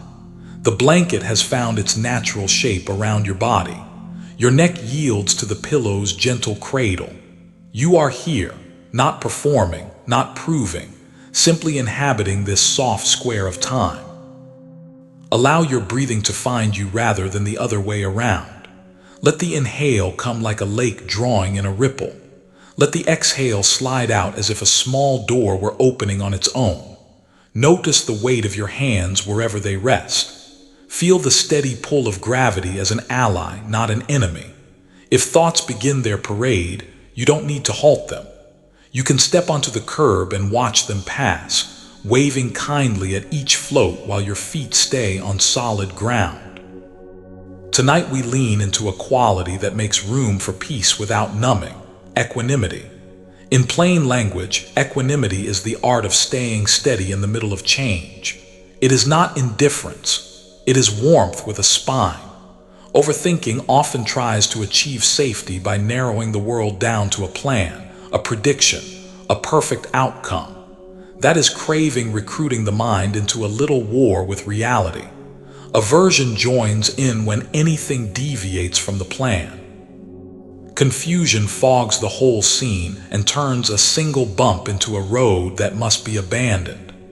Equanimity invites another way. Keep the heart available, keep the eyes clear, and let the breath usher you through what comes. It makes sleep easier because you no longer need the world to obey before you can rest. We will ground equanimity where it matters most, in the tiny moments that build a day. Begin with the small storms of technology. A message arrives with a tone that pricks. A delay spins a project sideways. The mind wants to sprint into story. Instead, we practice the pause that restores your center. Anchor and allow 45 seconds. When a jolt lands, touch 2 points of contact, the seat under you and the sensation of air at the nostrils or the palms and the ribs. Whisper one steady line, "This is happening and I can meet it." Let one out-breath be longer by a fingertip's width. If the mind rushes to fix, you can gently say, first anchor, then action. You can pause anytime. The goal is not to mute life. It is to carry a steady flame through the wind. Equanimity also changes how we relate to praise and blame, success and stumble. Overthinking clings to praise like a lifeline and ruminates on criticism like a bruise it cannot stop pressing. The wisdom here is to let both pass through the same wide gate. What if praise is weather and criticism is weather and you are the field? Fields do not panic at rain or sun. They receive, they release, they grow. Field practice 60 seconds. Bring to mind one compliment you received recently and one piece of critique. Place them side by side in your inner sight like two folded notes. With a slow exhale, imagine setting both on the windowsill. Feel the body's immediate reactions, a little lift for one, a little pinch for the other, and let those reactions move. If it feels right, add a sentence. Both can pass, I remain. You can pause anytime. This is not pride, it is balance. A short story to ground this in our bones. In one old tale, the Buddha was visited by Mara, the figure who personifies doubt and turmoil. Instead of fighting, the Buddha greeted him like an unexpected guest. "I see you, Mara," he said, and some versions add, "Come, let us have tea." Doubt did not vanish, it softened. The power struggle dissolved because there was no struggle. Equanimity is inviting Mara for tea when worry pounds on the door at midnight. You do not flatter him, and you do not throw him out. You pour tea, you see him clearly, and you do not give him your bed. Have tea with it 45 seconds. When a sticky thought returns, the replay, the forecast, the self-critique, say inwardly, "I see you," and picture placing a small cup in front of it. Feel your feet or hands. Let one exhale carry the weight of non-resistance. If the thought demands attention, you can schedule a short check-in for tomorrow and return to the cup. You can pause anytime. This practice invites dignity into the room. Now let's bring equanimity into a familiar tangle, decision-making. Overthinking tries to secure a perfect future.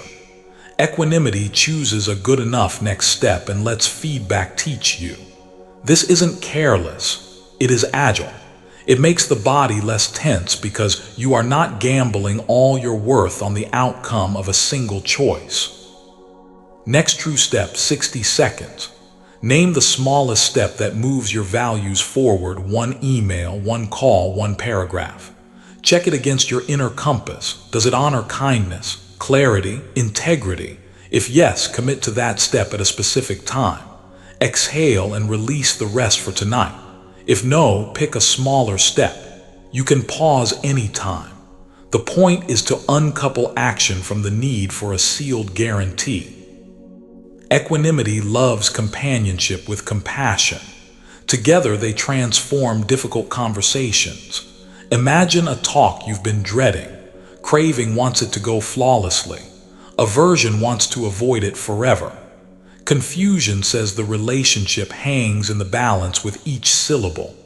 Equanimity says, prepare, show up, stay warm, and let the conversation breathe. Warm spine rehearsal, 60 seconds. Sit or lie as you are.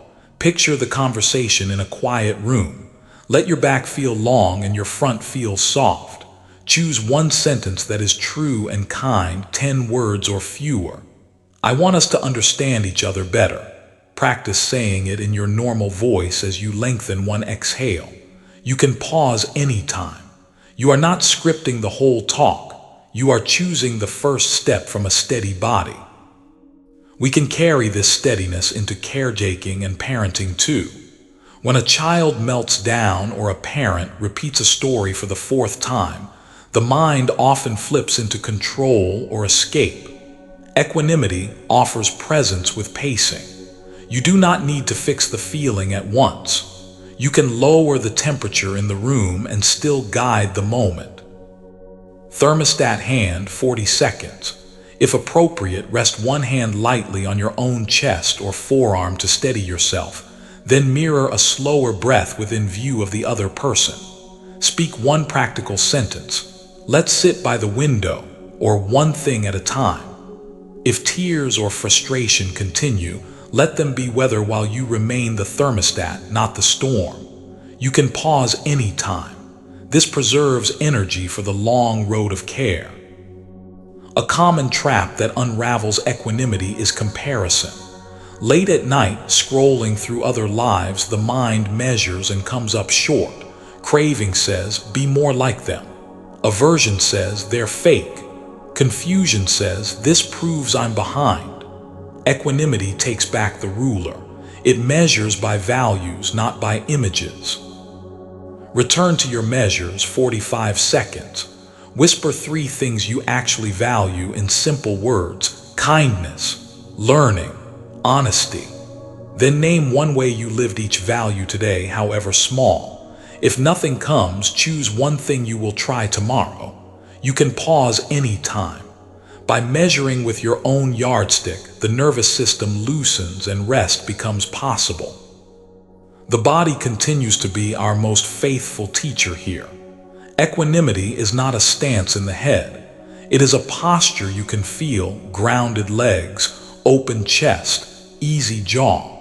Practice it in ordinary thresholds so it's available at night. Threshold stand, 30 seconds. Before you enter a room or begin a task, place your feet evenly and let your weight drop through the soles as if the floor were receiving you. Let the lower belly soften on the exhale. If it feels right, say, as it is, I can meet it. You can pause any time. Your body learns the shape of steadiness and carries it into bed. Let's return to Overthinking's trilogy and see how equanimity meets each one. With craving, equanimity answers, I can prefer without clinging. You can want rest and still rest in the wanting if rest does not arrive. With aversion, equanimity says, I can feel discomfort and keep the heart open. You can dislike insomnia and still treat your wakefulness kindly. With confusion, equanimity offers, I can wait for clarity without inventing certainty. You can pause the story machine and let insight arrive in its own clock. Prefer without clinging, 45 seconds. Quietly name a preference. I hope for sleep soon. I want this project to thrive. Then add one equanimous line. I can breathe kindly even if it takes time, or I will care and adjust as I learn. Feel how the body responds. You can pause any time. This keeps the mind from threatening the body with its own hopes. Nighttime can also amplify money worries, health concerns, and the great questions about purpose.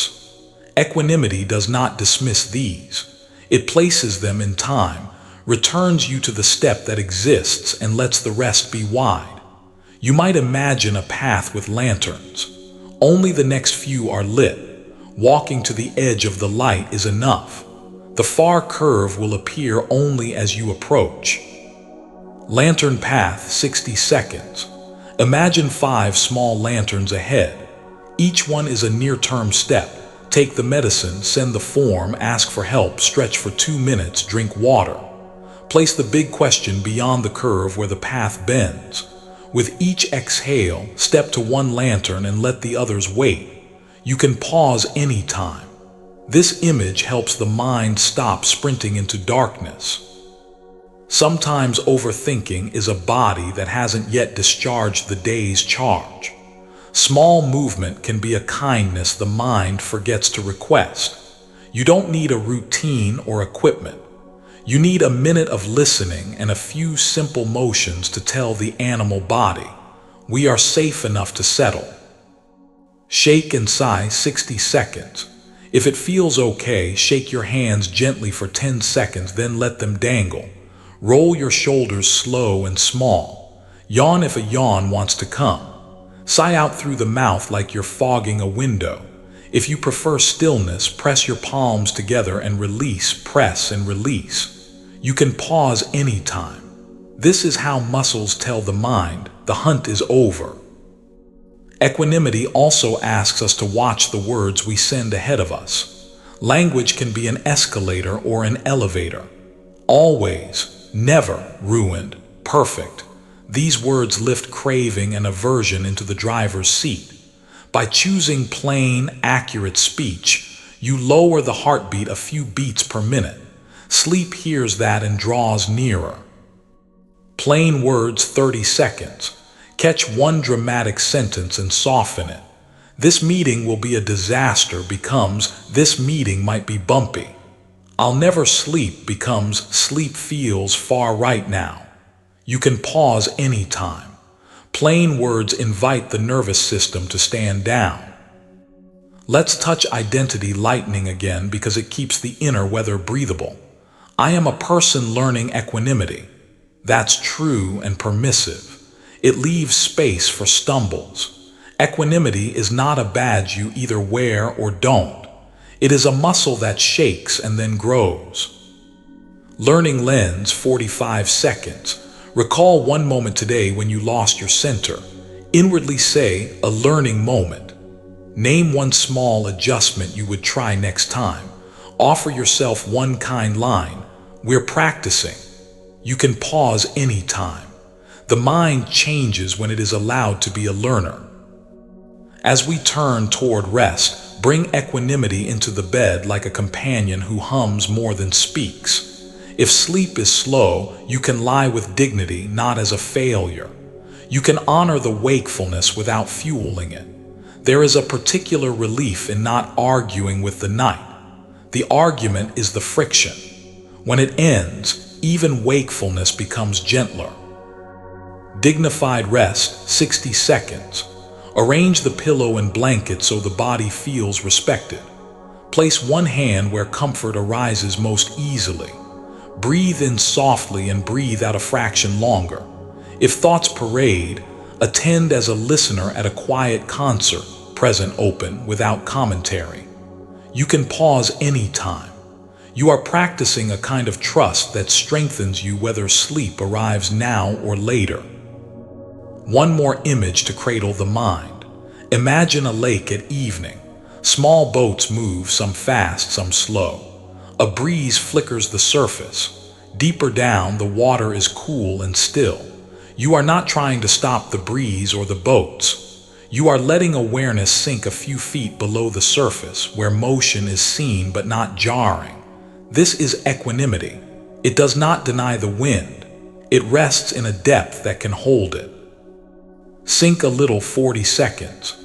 Sense the back body, the shoulder blades, the spine, the hips, as if settling a few millimeters deeper into the bed.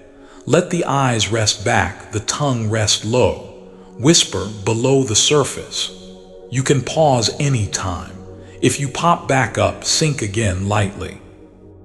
Before we close, take stock of the 3 frictions as old colleagues, not villains. Craving visited today to get things done. Aversion tried to keep you safe from pain. Confusion kept you from drowning in too much. You can thank them.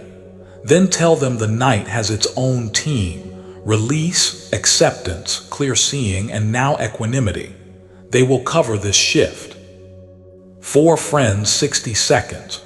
On 4 breaths, greet each. Release, acceptance, clear seeing, equanimity. If it feels right, pair each word with a sensation, hands soft for release, jaw unhooked for acceptance, eyes gentle for clear seeing, belly easy for equanimity. You can pause anytime. Let these become your evening crew. We'll end with 3 permissions shaped for this hour. You can keep them or make your own. I can prefer and be at ease. I can feel and stay kind. I can wait and still rest. Let each ride a slow exhale. The room is here. The bed holds you faithfully. The world is wide enough to carry tomorrow. Tonight, you carry only yourself, and even that you can share with gravity and breath and the ancient human rhythm of lying down and letting the earth take your weight. If sleep touches you now, let yourself tip into it like a leaf slipping into a quiet pool. If wakefulness lingers, let it sit in a chair nearby, covered with a light blanket until it drowses. Either way, you are practicing a priceless art, staying steady without hardening. This steadiness will follow you into morning, into messages, into meetings, into hugs and dishes and red lights. And it will meet you here again when night returns, a friend at the door with warm tea and a knowing smile. Rest, dear friend, the sky is vast, the lamp is low. Your mind can set down its tools. Your body has permission to melt into the surface that holds it. Let the breath move like a tide under the stars. Let the day dissolve at its own pace. You remain quiet, kind, and carried. The house is quieter than a whisper. Maybe there is a thin, pearly glow edging the curtains from a distant streetlight. The refrigerator hums like a steady companion in the next room.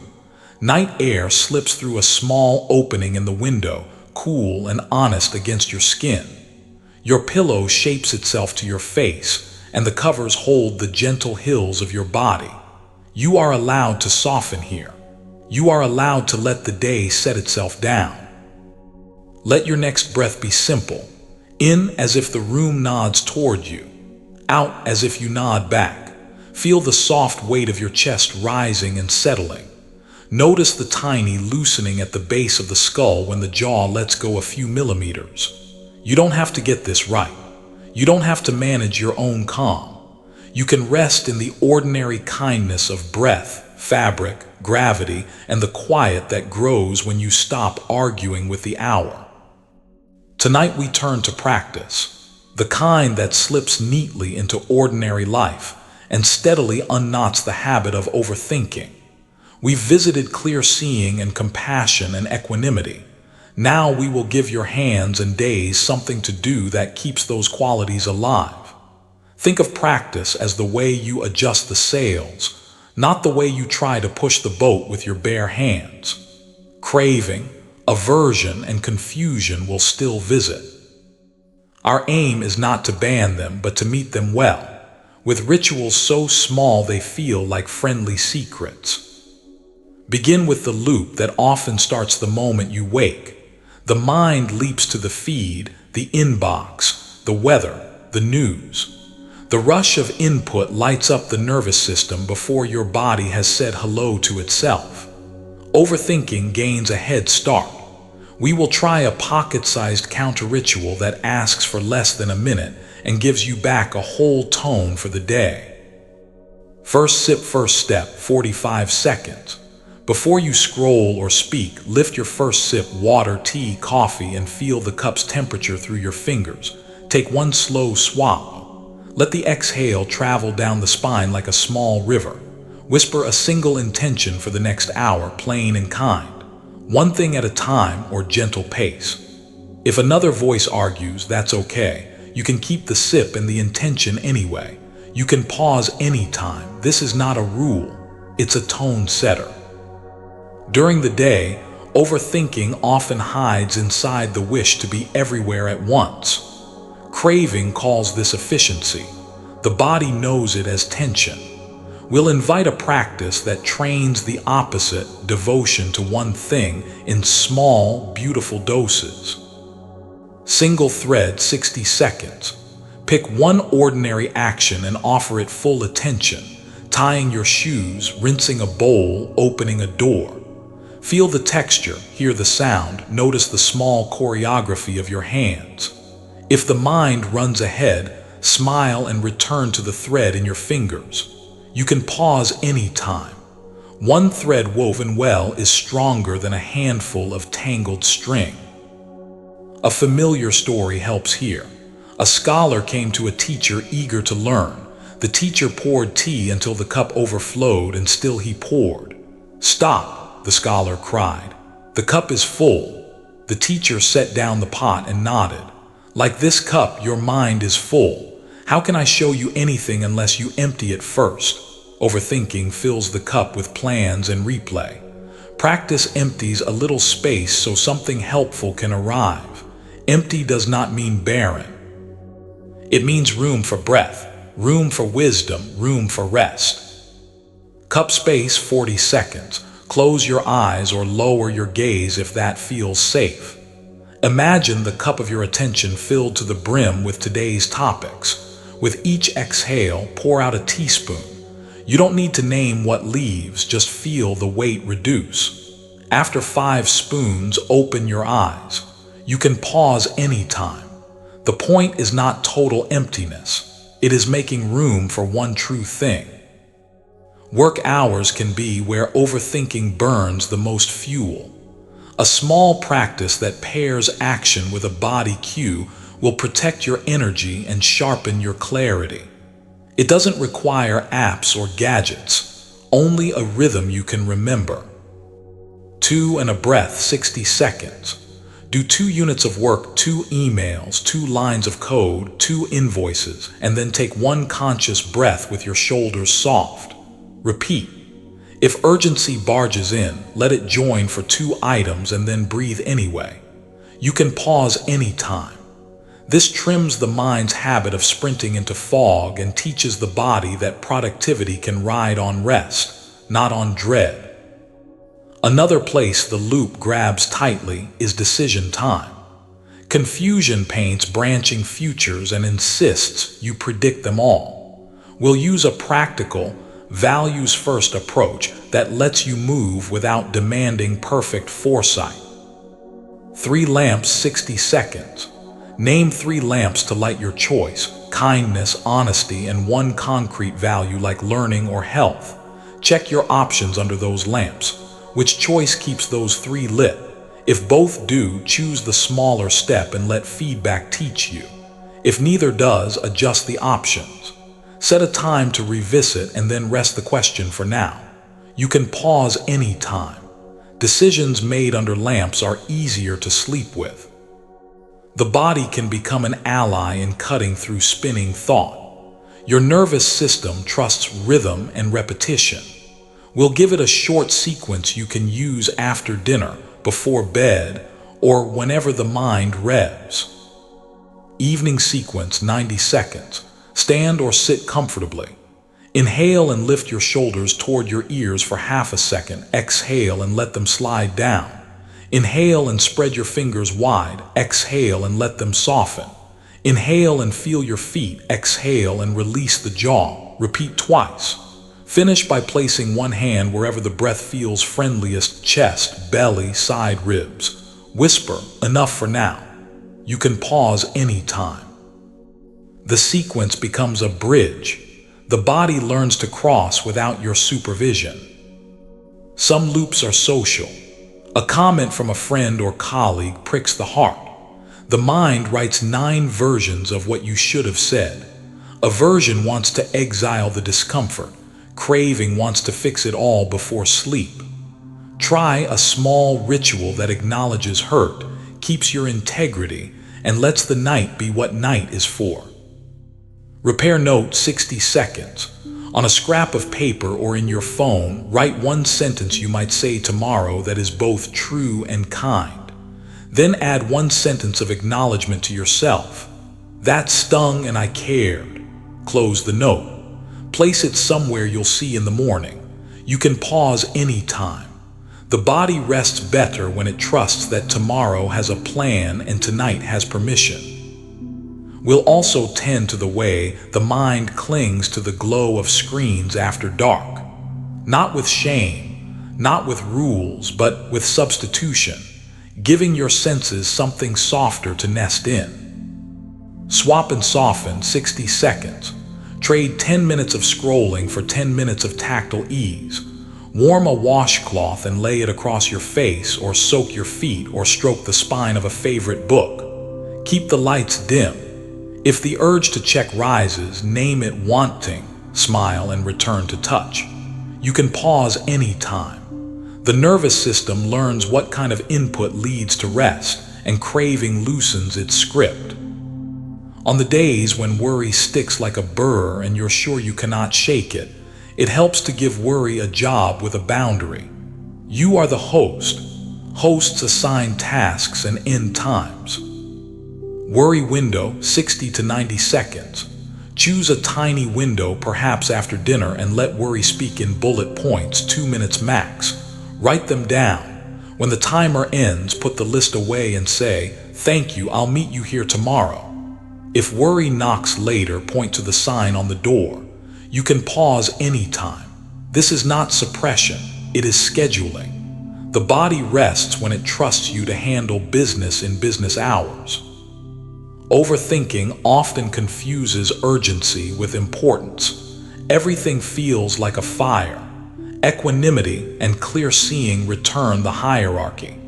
Practice can do the same in the language you use with yourself. Scale check, 45 seconds. When a thought declares this is huge, ask, on a scale of pebble to mountain, what is it really tonight? If it is a pebble or a hill, treat it accordingly. If it is a mountain, choose one small switchback step for tomorrow and rest the summit for daylight. You can pause anytime. Accurate scales save energy. Because the body holds much of the day's static below the neck, we'll include a practice that asks the legs to release.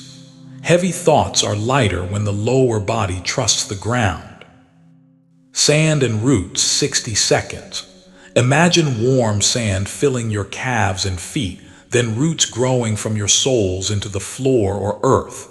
On each exhale, let the roots thicken and the sand settle. If the mind races, picture the thoughts as birds in the branches above. Your roots do not chase birds. You can pause anytime.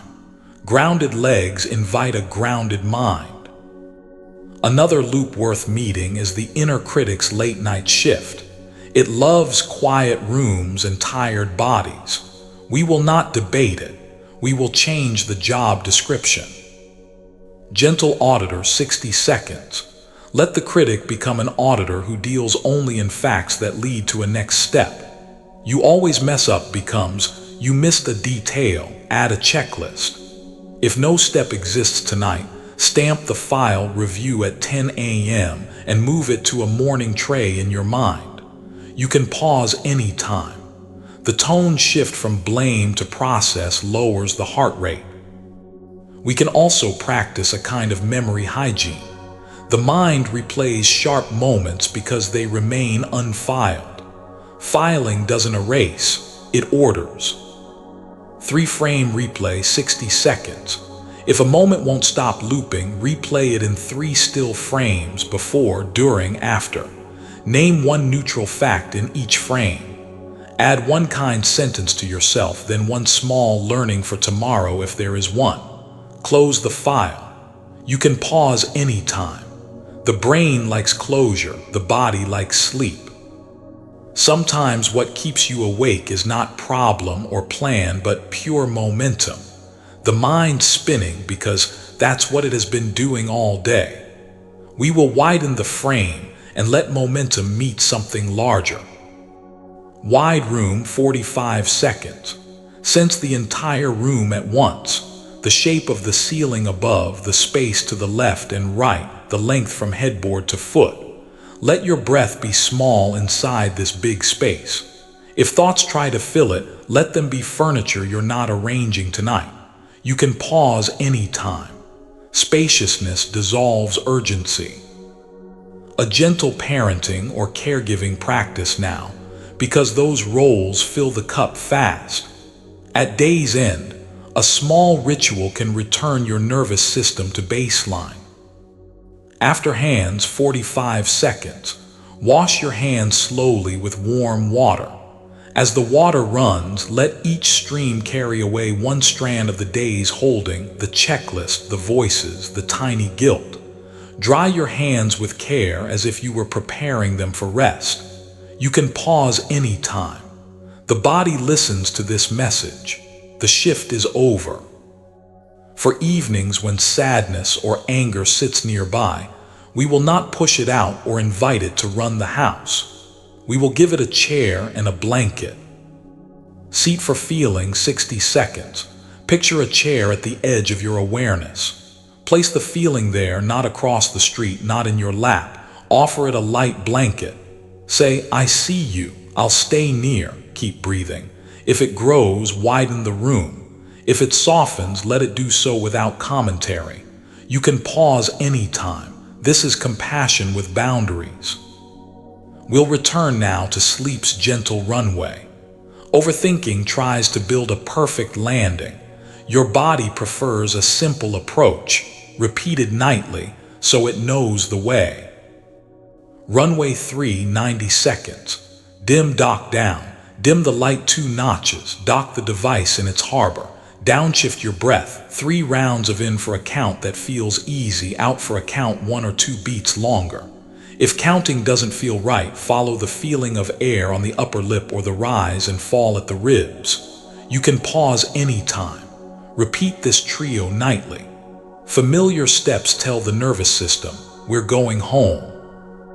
If sleep does not come, you can still practice resting kindly. The mind may protest. Let it. You are not waiting, you are resting now. Kind wakefulness 60 seconds. Lie as if you chose to lie. Place your attention lightly on the contact points, back of head, shoulder blades, hips, calves, heels. Cycle through them slowly. If a thought pulls you off, greet it and resume the cycle wherever you land. You can pause anytime. Even without sleep, this nourishes the body and trains a new habit for tomorrow night. Identity lightening remains our quiet ally. I am someone learning to land. I am someone who can host a feeling without letting it drive. I am not my thoughts. I am their patient porch. Language like this rearranges the room of the mind. Finally, a small blessing to close the day's practice loop. It is not mystical. It is a tone. The body likes tone. Plain blessing 30 seconds. In your own words, offer a simple wish to yourself and to one other being, known or unknown. May I rest. May they rest. If it feels right, add the world. May we rest. You can pause anytime. Blessing releases the grasp on outcomes and leaves the heart open. Before we drift, choose one seed to carry into tomorrow's pocket. Keep it small. First sip, first step. 2 and a breath. 3 lamps. Runway 3. Whisper it once. The body will remember better than the mind. Now let the room hold you. Feel the exact places where support meets you. The curve under your neck, the spread under your shoulder blades, the cradle beneath your hips. Trust gravity to carry some of what you've been carrying. Trust breath to continue, even when you stop watching it. Trust practice to work quietly, like roots drinking water in the dark. If sleep glides in, allow it without commentary. If wakefulness lingers, rest in the wide room, in the chair for feeling, in the gentle cycle of contact points. The mind can idle in low gear. The heart can be warm without pushing. The night can be what it already is, a vast, kind field where thought runs out of road and the body remembers how to be a body. You are doing enough. You are learning durable kindness. You are weaving practices into days so that nights can loosen. Let the breath go soft. Let the jaw unhook. Let the eyes sink back like pebbles into clear water. Nothing to prove, nothing to hold on to. Just this moment, wide and merciful, carrying you toward rest. The night settles like a soft shawl. Through the slightly open window, you can hear a distant train or a quiet insect chorus, a reminder that the world continues at a kinder tempo than the mind usually keeps. The mattress has found the map of your bones. The air against your face is neither warm nor cold, just perfectly neutral, like water that matches your skin. You can let your shoulders drop half an inch. You can let the space behind your eyes grow roomy, as if the day has finally stepped into the hallway and closed the door behind it. Let the inhale appear like a small tide brushing the shore. Let the exhale slip away with a little sweetness, as if some hidden knot just gave up the argument. Feel the skin along your ribs widen, then settle. Notice the quiet weight of your hips. They don't need to hold anything up anymore. Thoughts may still wander in their familiar paths. That is allowed. Tonight we turn a gentle light toward the three old traps: craving, aversion, and confusion, and we learn how to meet them with fresher eyes. Not with commandments, not with disdain, but with reframes that make room for sleep and room for clarity when morning comes. Start with craving. The mind often believes craving is just desire in a sharper suit, but craving is not simply wanting. It is the belief that peace lives only on the far side of getting. It says, "If only," and turns that phrase into a leash around your chest. If only this email landed well. If only this person understood. If only sleep arrived on command. The problem is not the wanting itself. Wanting can be clean and human. The problem is the gripping. Gripping confuses conditions with freedom. The body knows the difference. When wanting is clean, your breath still moves. When wanting becomes craving, the exhale shortens and the shoulders creep upward as if trying to hold the whole world in place. We will reframe craving not as the enemy but as a pointer. It points towards something you value. Then we release the grip and keep the value. Value without the grip, 60 seconds. Name one thing you want tonight or tomorrow in simple words: rest, understanding, progress. Feel how your body responds to the word. On a slow exhale, add a second sentence: I can live my value now. If the value is rest, rest a little in this breath. If the value is understanding, soften your listening to yourself. If the value is progress, pick a tiny step you could do tomorrow. You can pause any time. The point is to keep the heart of the want and drop the leash. You may notice craving shrinking when you let values be verbs, not trophies. The mind loves trophies, outcomes to display. The body loves verbs, simple actions that honor what matters.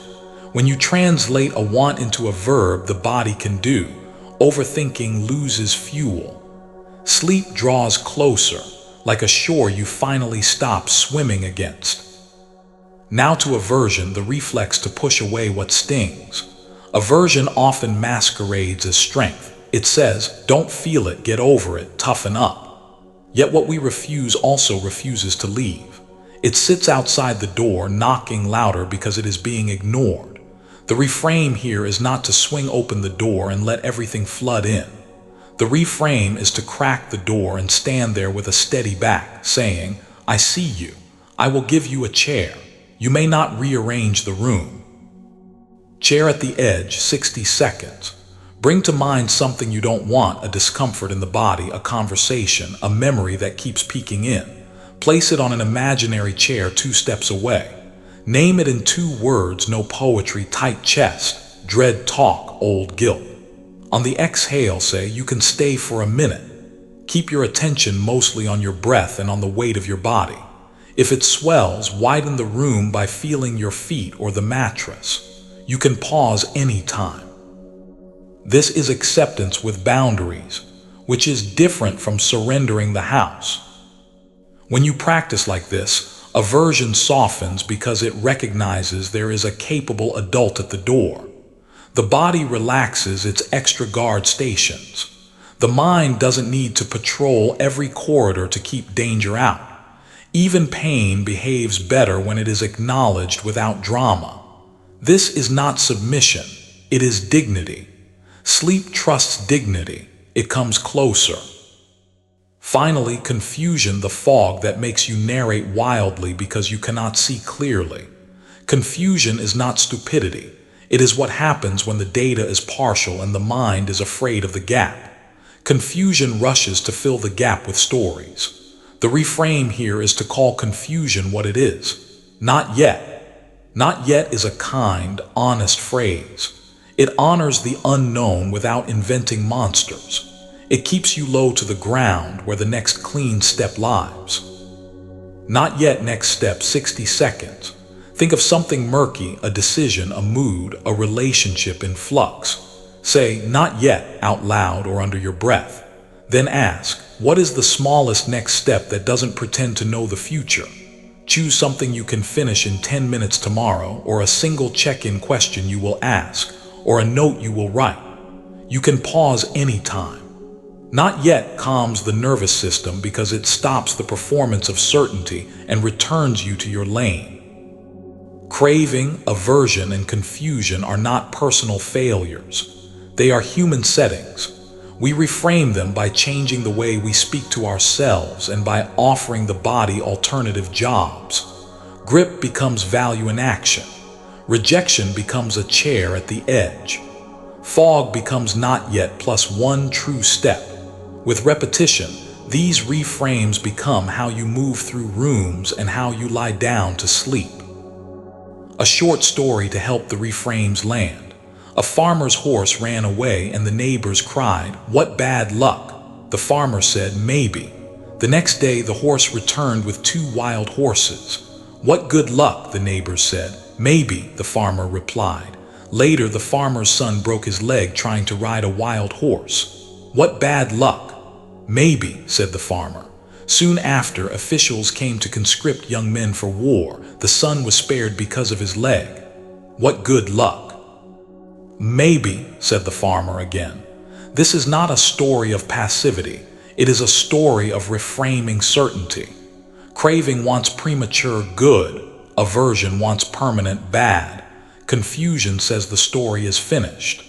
The farmer says maybe and keeps tending the field.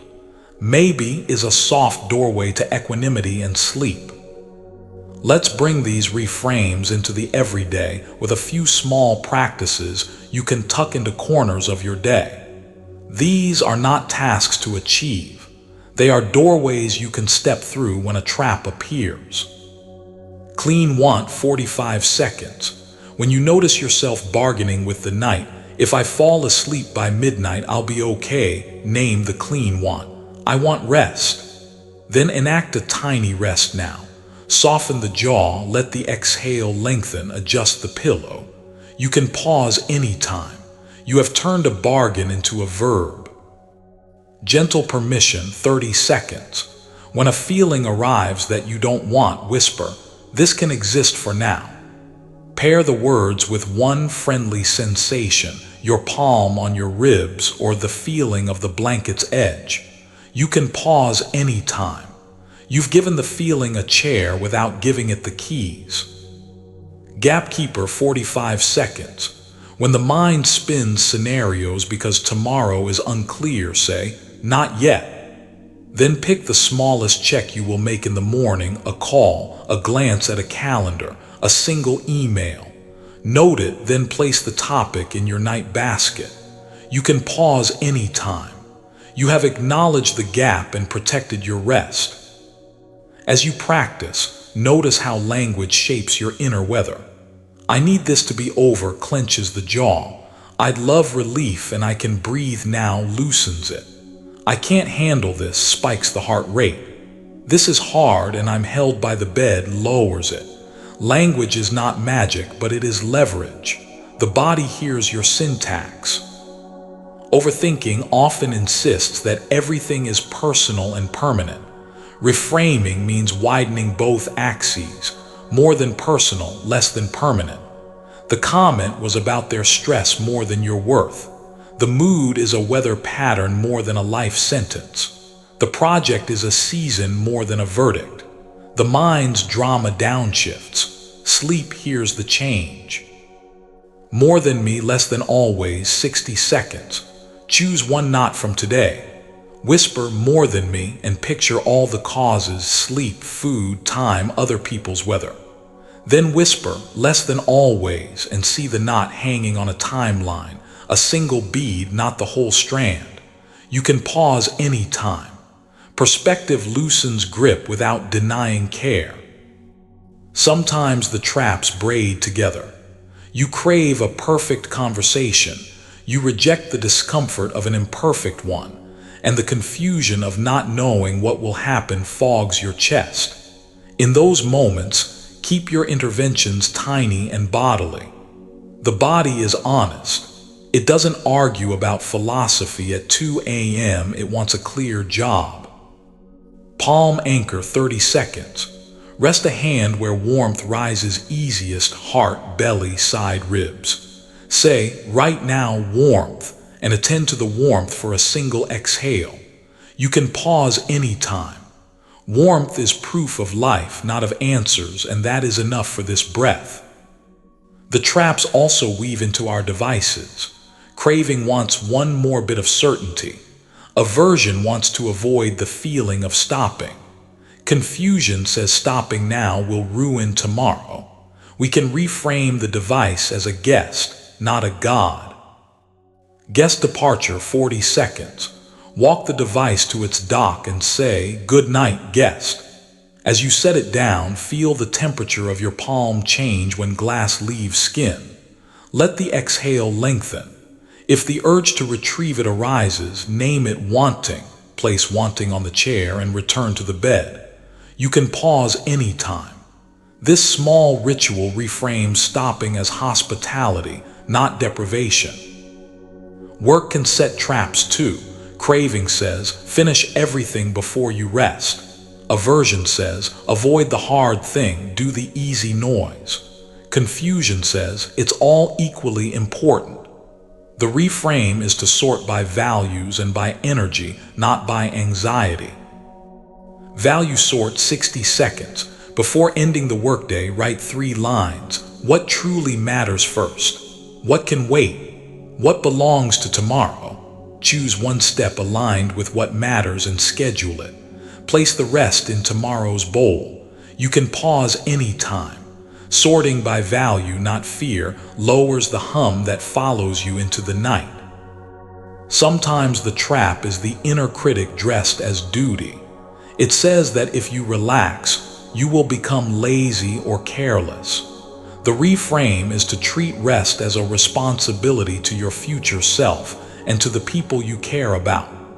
Rest is not the opposite of effort. It is the fuel for efficient, kind effort. You can practice this reframe in the smallest way. Fuel frame 30 seconds. Whisper, rest is preparation. As you exhale, let the body settle 5% more into the surface that holds it. You can pause anytime. This is not an argument. It is a reminder to a nervous system that has been trained to sprint. At night, the traps surface as repetitive thoughts. You might imagine them as people knocking on your door, each with a script. If you don't solve me now, disaster. The reframe is to become a host with good manners and firm hours. Office hours 60 seconds. Picture a little sign on your inner door. Open 10 a.m. to 10:20 a.m. When a thought knocks now, point at the sign and say, "I'll see you then." If it argues, pour tea for it on the porch, let it finish one sentence, then point again. You can pause anytime. Most thoughts respect office hours once they are kept consistently. Because we are reframing traps, let's include the feelings that often sit beneath overthinking: grief, anger, shame. Each has its clean version and its sticky version. Clean grief is love with space to move. Sticky grief is fused with story and self-blame. Clean anger is boundary energy. Sticky anger is attack or collapse. Clean shame is a signal that a value was missed and repair is needed. Sticky shame is a global verdict. The body knows these differences. The reframe is to seek the clean form and let it pass. Clean signal 60 seconds. Choose one feeling that's visiting. Ask quietly, what is the clean signal? If it's grief, place a hand on the heart and let the exhale carry warmth. If it's anger, feel your feet and choose one boundary sentence for tomorrow. If it's shame, name one repair you can attempt or one lesson you will hold. You can pause anytime. Clean signals pass more quickly. Sticky ones invite loops. Your job is not to perfect this, just to lean toward clean. A brief story you can carry like a small stone in your pocket. A monk once asked a teacher, How do I cross the flooding river of thoughts? The teacher said. Do not make the river your enemy. Sit on the bank, feel the ground, and watch the water. When a rock appears near the shore, step there. When the next appears, step there. If no rock appears, sit again. Craving wants the whole bridge. Aversion wants the river gone. Confusion says there are no rocks at all. The refrain is simple: ground, watch, step. Rest when you need to. At night, the rocks are the breath, the body, the chair for feeling, the docked device, the basket by the bed. Bring the reframes into the body now so sleep can find you more easily. Start with the forehead. It is often where craving and confusion meet, knitting the brow like you are trying to hold the sky up. Forehead meadow, 30 seconds. Imagine grass smoothing in a breeze across your brow. With each exhale, let the skin flatten and widen. If thoughts crease it again, another breeze. You can pause any time. A smooth meadow signals no emergency to the midbrain. Now the jaw, where aversion likes to keep tools. Hinge release, 30 seconds. Let the jaw hang by a hair's breadth. Place the tongue lightly against the lower front teeth. Exhale through parted lips, quiet as dust. You can pause any time. When the hinge releases, the mind often scales down its project list. Now the throat, where confusion makes words jam. Throat hollow, 30 seconds. Sense a small hollow at the base of the throat. With each exhale, let that hollow widen. If a feeling rises, let it pass through the hollow like a bird through a doorway. You can pause any time. Space here helps words settle until morning. Lastly, the chest, where all three traps like to hold meetings. Room in the chest, 45 seconds.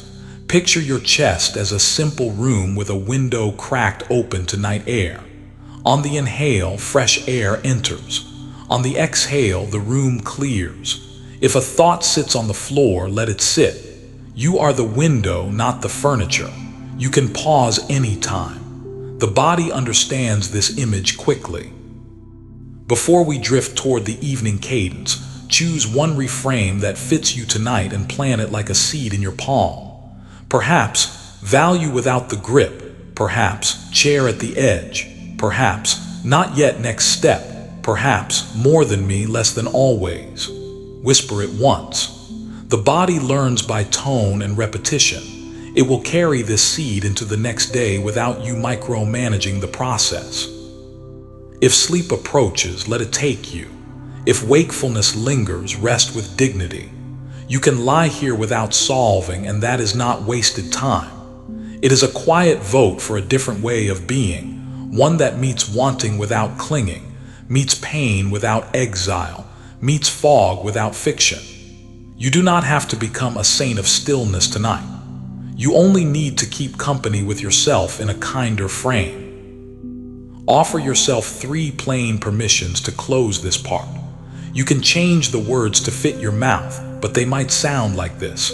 I can want and still rest. I can feel and still soften. I cannot know and still be safe enough. Let each permission ride one long, gentle exhale.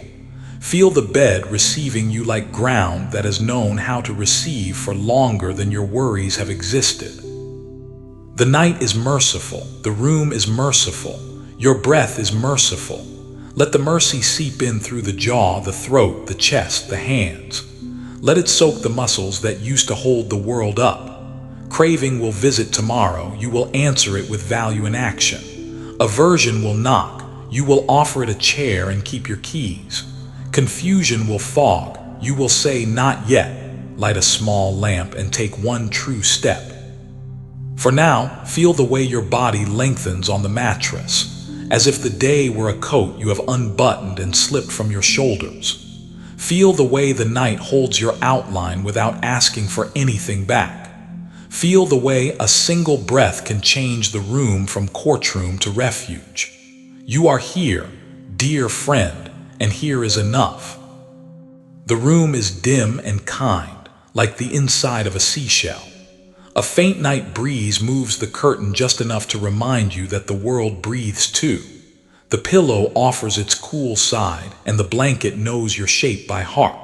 Somewhere far off, a single car passes, then silence pours back in like water settling after a storm. You do not have to lift a finger for this quiet. It arrives because the day has finally loosened its grip. You are allowed to loosen yours. Let your next inhale rise on its own, a small tide against the shore of your ribs. Let your exhale pour out longer by the width of a heartbeat. Notice how the back gently widens. Notice the soft pull of gravity, a steady friend who asks nothing in return. If thoughts come trotting down the hallway, you can let them step into a side room for later. The main room belongs to your breath, your body, and a warmth that does not need a reason. Tonight we turn toward a tender pair of inner powers that dissolve overthinking at the root: compassion and identity lightening. Compassion says, "You are trying, dear one, sit and rest." Identity lightening says, "You are not the storm in your head, you are the sky that holds it."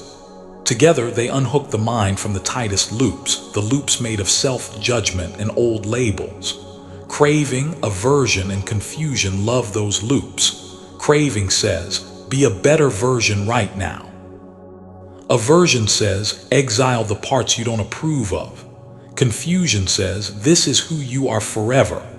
Compassion and identity lightening answer, "No rush, no exile, no forever. Just this breath and the next kind step." Begin with the simple honesty that you have carried a lot. You've carried duties and small worries, big questions and private aches. Some nights the load is not only the day, it's years of effort stacked quietly behind your shoulders. You don't need to untell those years. You only need to meet them with a different tone. The nervous system listens to tone like a shy animal listening for your voice at the door. Gentle tone, 45 seconds. Place a hand where comfort rises easiest: chest, belly, or side ribs if that feels right. Speak one short line inside, friendly and plain. "You've done enough for now." Let the exhale be the messenger. You can pause anytime. If another voice interrupts, nod to it and repeat your line once more, then rest. Compassion becomes sturdy when it touches behavior. It is not just warmth. It is warmth that makes choices kinder. Identity lightening becomes durable when it changes language. When you shift from "I am broken" to "breakage visited," the body hears movable, not stuck. Tonight we braid those two: warmth in tone, accuracy in words. Soft name, 45 seconds. Catch one harsh label the mind uses: failure, too much, not enough. Swap it for an event description in plain words: tired body, tight chest, many tasks. Breathe out and feel the body's answer. You can pause anytime. Labels shrink living things, descriptions leave them room to move. A small story to ground this. In an old teaching, a man shot by a poisoned arrow refused treatment until he knew who shot it, from what village, what bow, what feathered fletching. He died before he got his answers. Overthinking does this often. It demands every detail before allowing help. Compassion removes the arrow first. Identity lightening says, "I am a person with an arrow, not the arrow itself." You can seek answers in daylight. At night, we gently remove what hurts and rest. Remove the arrow, 60 seconds. Bring to mind one sharp thought or memory that keeps jabbing. Without solving its story, place a hand over the part of the body that reacts most. Let one long exhale travel there. Whisper, "First, ease." If a plan tries to form, set it in the morning bowl. You can pause anytime. Your job now is tending, not interrogating. Shame is often the glue that keeps overthinking stuck. Not the clean signal that says, "Repair this," but the sticky verdict that paints you in one color. Shame fuses identity to the worst moment. Identity lightening gently peels them apart so repair can happen without self-erasure. From verdict to repair, 60 seconds.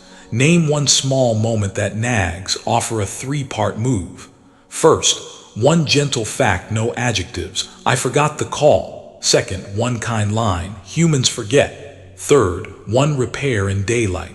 Set 2 alarms for tomorrow. You can pause anytime. The body settles when repair replaces punishment. Sometimes compassion is blocked by the fear that if you ease up, you will slip. The opposite is usually true. Bodies that feel safe take wiser steps. Minds that are not bracing can see more. Tonight, try a microdose of trust. Trust the inch, 45 seconds. Choose one part of you to soften by a single notch, jaw, shoulders, tongue. Pair it with 1 inch of trust. I can be softer and still care. If it feels wrong, return to your baseline and try a different spot. You can pause anytime. Trust grows the way ink spreads on paper, small, then wider by its nature. Compassion also blooms when you remember you are not alone. Many are lying down right now, somewhere under this same sky, carrying their mix of worry and love. The mind shrinks the world to your pillow. The heart can widen it back. Companions in the dark, 45 seconds. Picture 5 strangers in other rooms finding their breath just like you. Offer each a word: peace, rest, ease, soft, safety. If this feels too much, offer just one person a single word. You can pause anytime. This is not magic. It is a way to remind the body it belongs to a larger field. Let's bring compassion into the corners where overthinking hides as duty. You might replay a conversation with someone you love and judge yourself harshly. The urge is to rehearse a better version until 2 a.m. Try holding both care and rest at once. Care and close, 60 seconds. Write or imagine one sentence you will offer tomorrow that is both true and kind. Then close the file for the night with a plain phrase. I'll carry this in daylight. Rest a hand on your ribs and let one breath travel under the hand. You can pause anytime. Holding care does not require you to hold wakefulness. Identity lightening is helped by remembering your many names: friend, learner, neighbor, sibling, parent, maker, helper, wanderer. Overthinking narrows you to one identity: the anxious one, the fixer, the tired one, the one who must save the day. Widening the palette relaxes the grip. Many names, 60 seconds. Quietly list 3 roles that mattered today, even if small. Listener, errand runner, encourager, problem solver, rest taker. If one role went unseen, let yourself see it now. Breathe out and let your chest widen with the space of a larger self. You can pause anytime. A wider self sleeps easier. Another obstacle to compassion is the invisible contract that says you can rest only if you performed perfectly. That contract was never fair. You are allowed to renegotiate. New contract, 45 seconds. Whisper, I rest because I'm human, not because I'm flawless. Pair it with one small embodied act: soften the palms, uncurl the toes, slacken the tongue. You can pause anytime. Repetition signs the new contract more deeply than any argument. Sometimes the mind resists tenderness because tenderness risks feeling. Aversion quickly turns up analysis to avoid the ache. Tonight, offer tenderness with a boundary and see if the ache behaves. Warm edges, 60 seconds. Place a warm palm where the ache lives. Imagine a soft ring around it like cloth around a candle. Say, you can glow inside this ring. Keep your attention mostly on the ring and on breath. You can pause anytime. Pain that is permitted to be small often becomes small. If anger is part of tonight's weather, remember its clean form, boundary energy. and its sticky form, attack or collapse. Compassion does not erase anger. It makes space for its clean use while you rest. Boundary breath, 45 seconds. Breathe in and feel the length of your back, the steadiness of your spine. Breathe out and choose one boundary line you will carry into tomorrow in fewer than 10 words. Not after 7 p.m., I need clarity first. One thing at a time. You can pause anytime. Knowing the line lets the body relax. The work has a plan. Identity lightening enjoys good metaphors. Imagine that your I am statements are coats on hooks. Some are heavy winter coats. I am anxious. Some are light jackets. I am learning. At night, you can choose which coats to keep on. Coat hook, 45 seconds. Picture a row of hooks. Gently lift one heavy I am coat off your shoulders and hang it up. I am failing. I am behind. Put on a lighter coat. I am practicing. Feel the difference in weight through one slow exhale. You can pause anytime. Light coats invite sleep. A small story for the part of you that believes only struggle proves you care. A bamboo grove bends in the storm and remains. The rigid tree nearby snaps. Compassion is bamboo, not surrender. Identity lightening is the space between stalks where wind can pass. Overthinking tries to brace the entire grove until the wind stops. The wind will not ask permission. Bending is wisdom, not weakness. We'll gather a few micro practices so tomorrow's hours keep this softness alive without fanfare. They are small on purpose because small repeats easily. Mirror hand, 30 seconds. When washing your face or brushing teeth, let one palm rest on your cheek for a breath. Whisper, kind, if it fits. You can pause anytime. Tiny kindnesses accumulate. Repair seed, 45 seconds. If you remember a mistake as you lie down, plant a seed rather than replay the field. One sentence in the mind. Tomorrow I'll apologize for X. One breath to water the seed. You can pause anytime. Seeds sleep well. Identity pebble, 30 seconds. Put a small object by the bed, a pebble, a coin. Each night, name one identity that served you today and touch the object. Listener, learner, caregiver. You can pause anytime. The body remembers the touch more than the sentence. Let's return to the 3 frictions and watch compassion and identity lightening address each. When craving pushes, compassion says, you want rest because you're human. Identity lightening says, wanting is here, it's not your name. Action becomes simple. Lower the lights, lengthen the exhale, keep the want gentle. When aversion tightens, compassion says, of course this is uncomfortable. Identity lightening says, discomfort is visiting, I am larger. Action becomes simple. A chair at the edge for the feeling, breath in the body, sleep invited anyway. When confusion spins, compassion says, not knowing is hard. Identity lightening says, this is not forever, I can wait. Action becomes simple. One honest, not yet. One tiny next step set for daylight.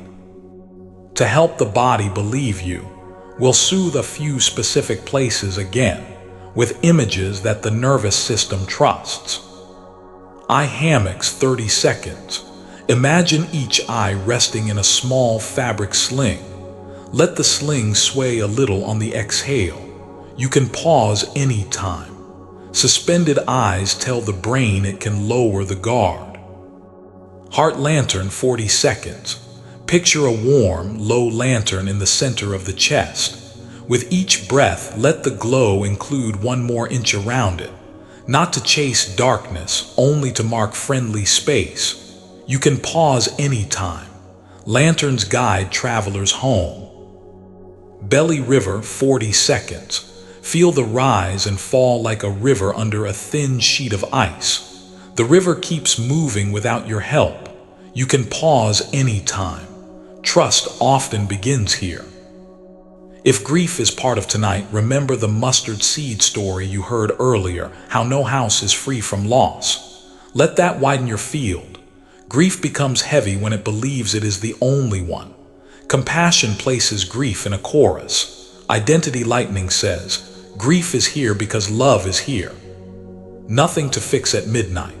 A hand, a breath, a long exhale, and the permission to weep or not weep as the body chooses. Tide permission, 60 seconds. If tears want to come, let them arrive like tide and recede like tide. If they do not, rest your hand over the heart and let warmth be the tide. You can pause any time. Either way, you honored love. You may notice that as compassion deepens, the need to label yourself softens. You can retire certain old slogans. I'm the one who holds everything together.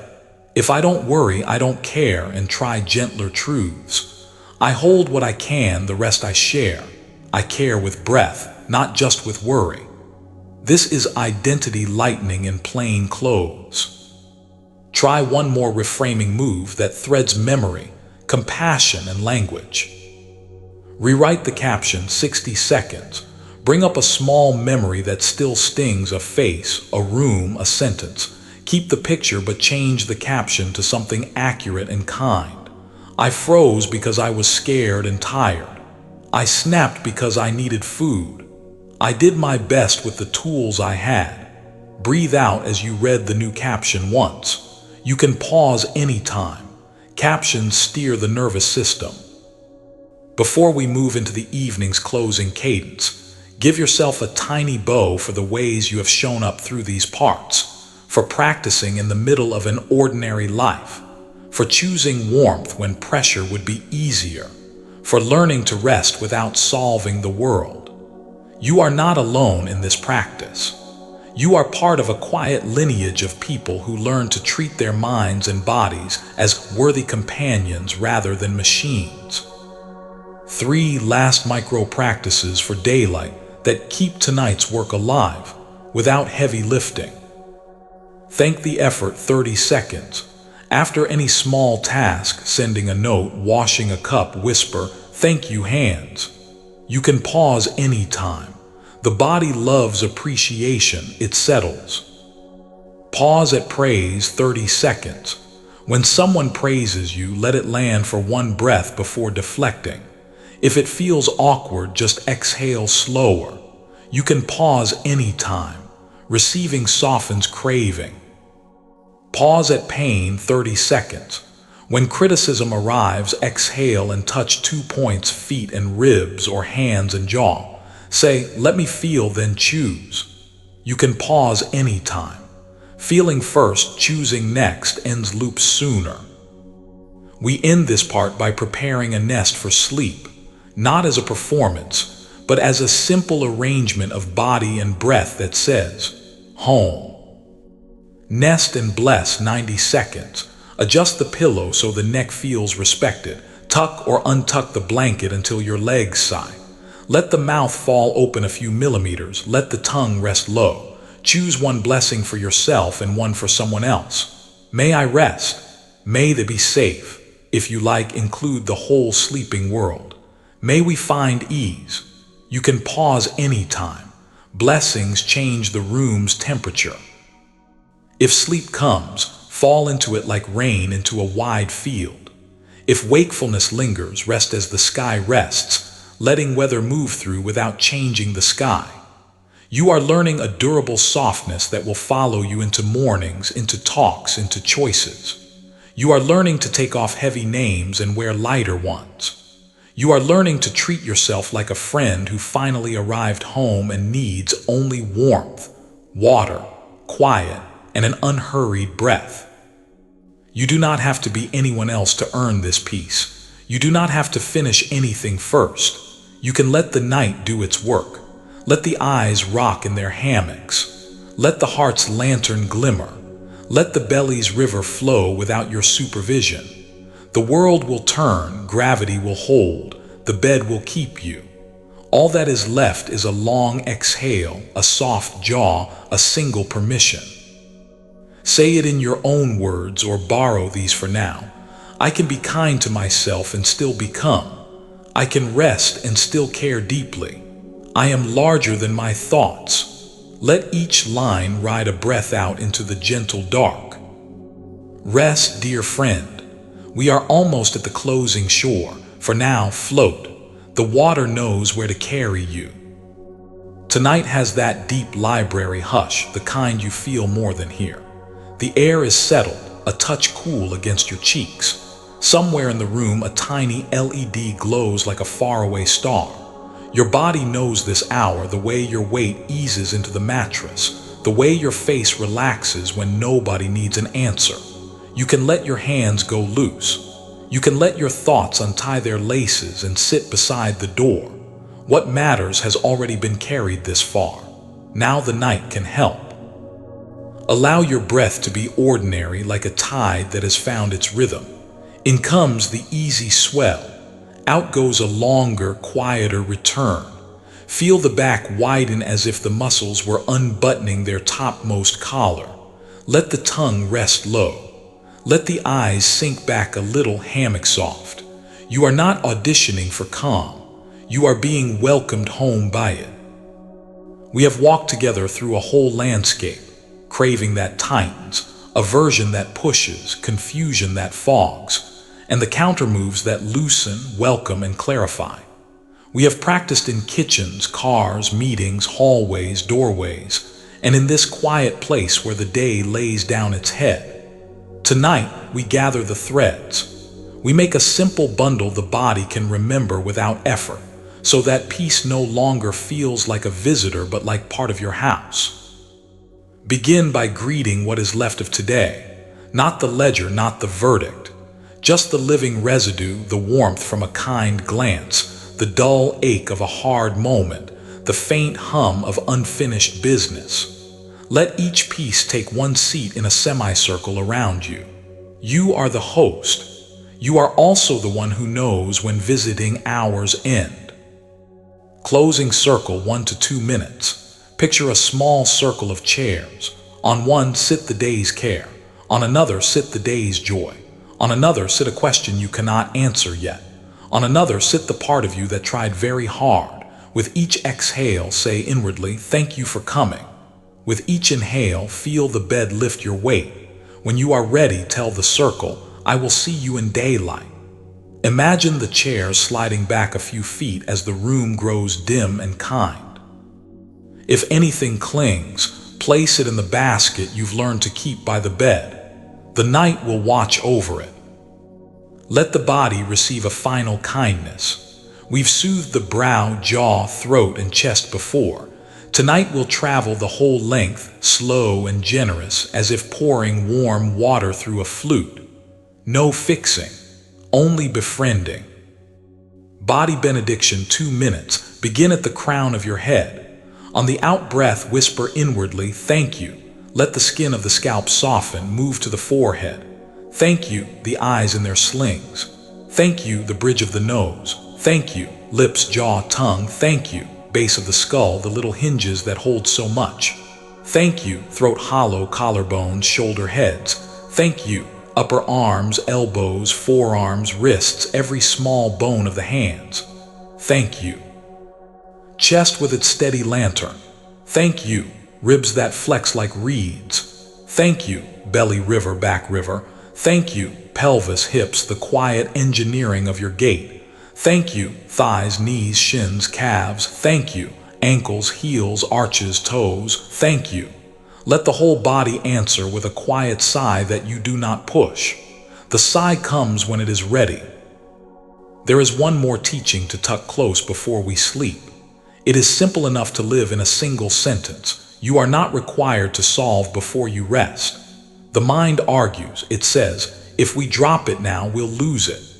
You can answer with what you've learned. Craving is a sign of value. Keep the value, release the clutch.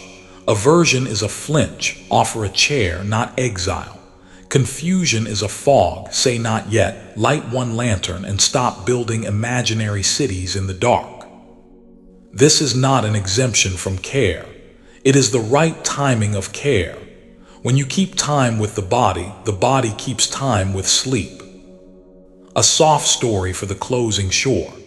A teacher asked two students to carry a candle across a windy courtyard. One held the flame in front of his mouth, muttering about the gusts, racing and shielding, scolding the air when it blew. The other cupped the candle against his chest, slowed his steps, and let his breath lengthen. The wind still came. The second flame arrived lit. You do not control the courtyard. You can choose how you carry the light. Overthinking runs, practice walks. The flame is steadier because you are. If any restlessness remains, give it a simple task with a gentle ending. This is your last exercise of the night, and it carries you to the threshold where words begin to blur and the body takes over. Evening countback, 90 seconds. Touch the 5 quietest sounds you can hear one by one. The far hum, the fabric whisper, your own breath, a faint creak, the soft nothing between. Then touch 4 points of contact, head, shoulders, hips, heels, lingering a breath at each. Then 3 places of ease, jaw unhooked, belly soft, hands warm. Then 2 gratitudes, very small, the cool side of the pillow, the way the blanket finds your ankles. Then 1 permission, plain as bread, I am allowed to sleep. If sleep arrives before you finish, the practice finished you.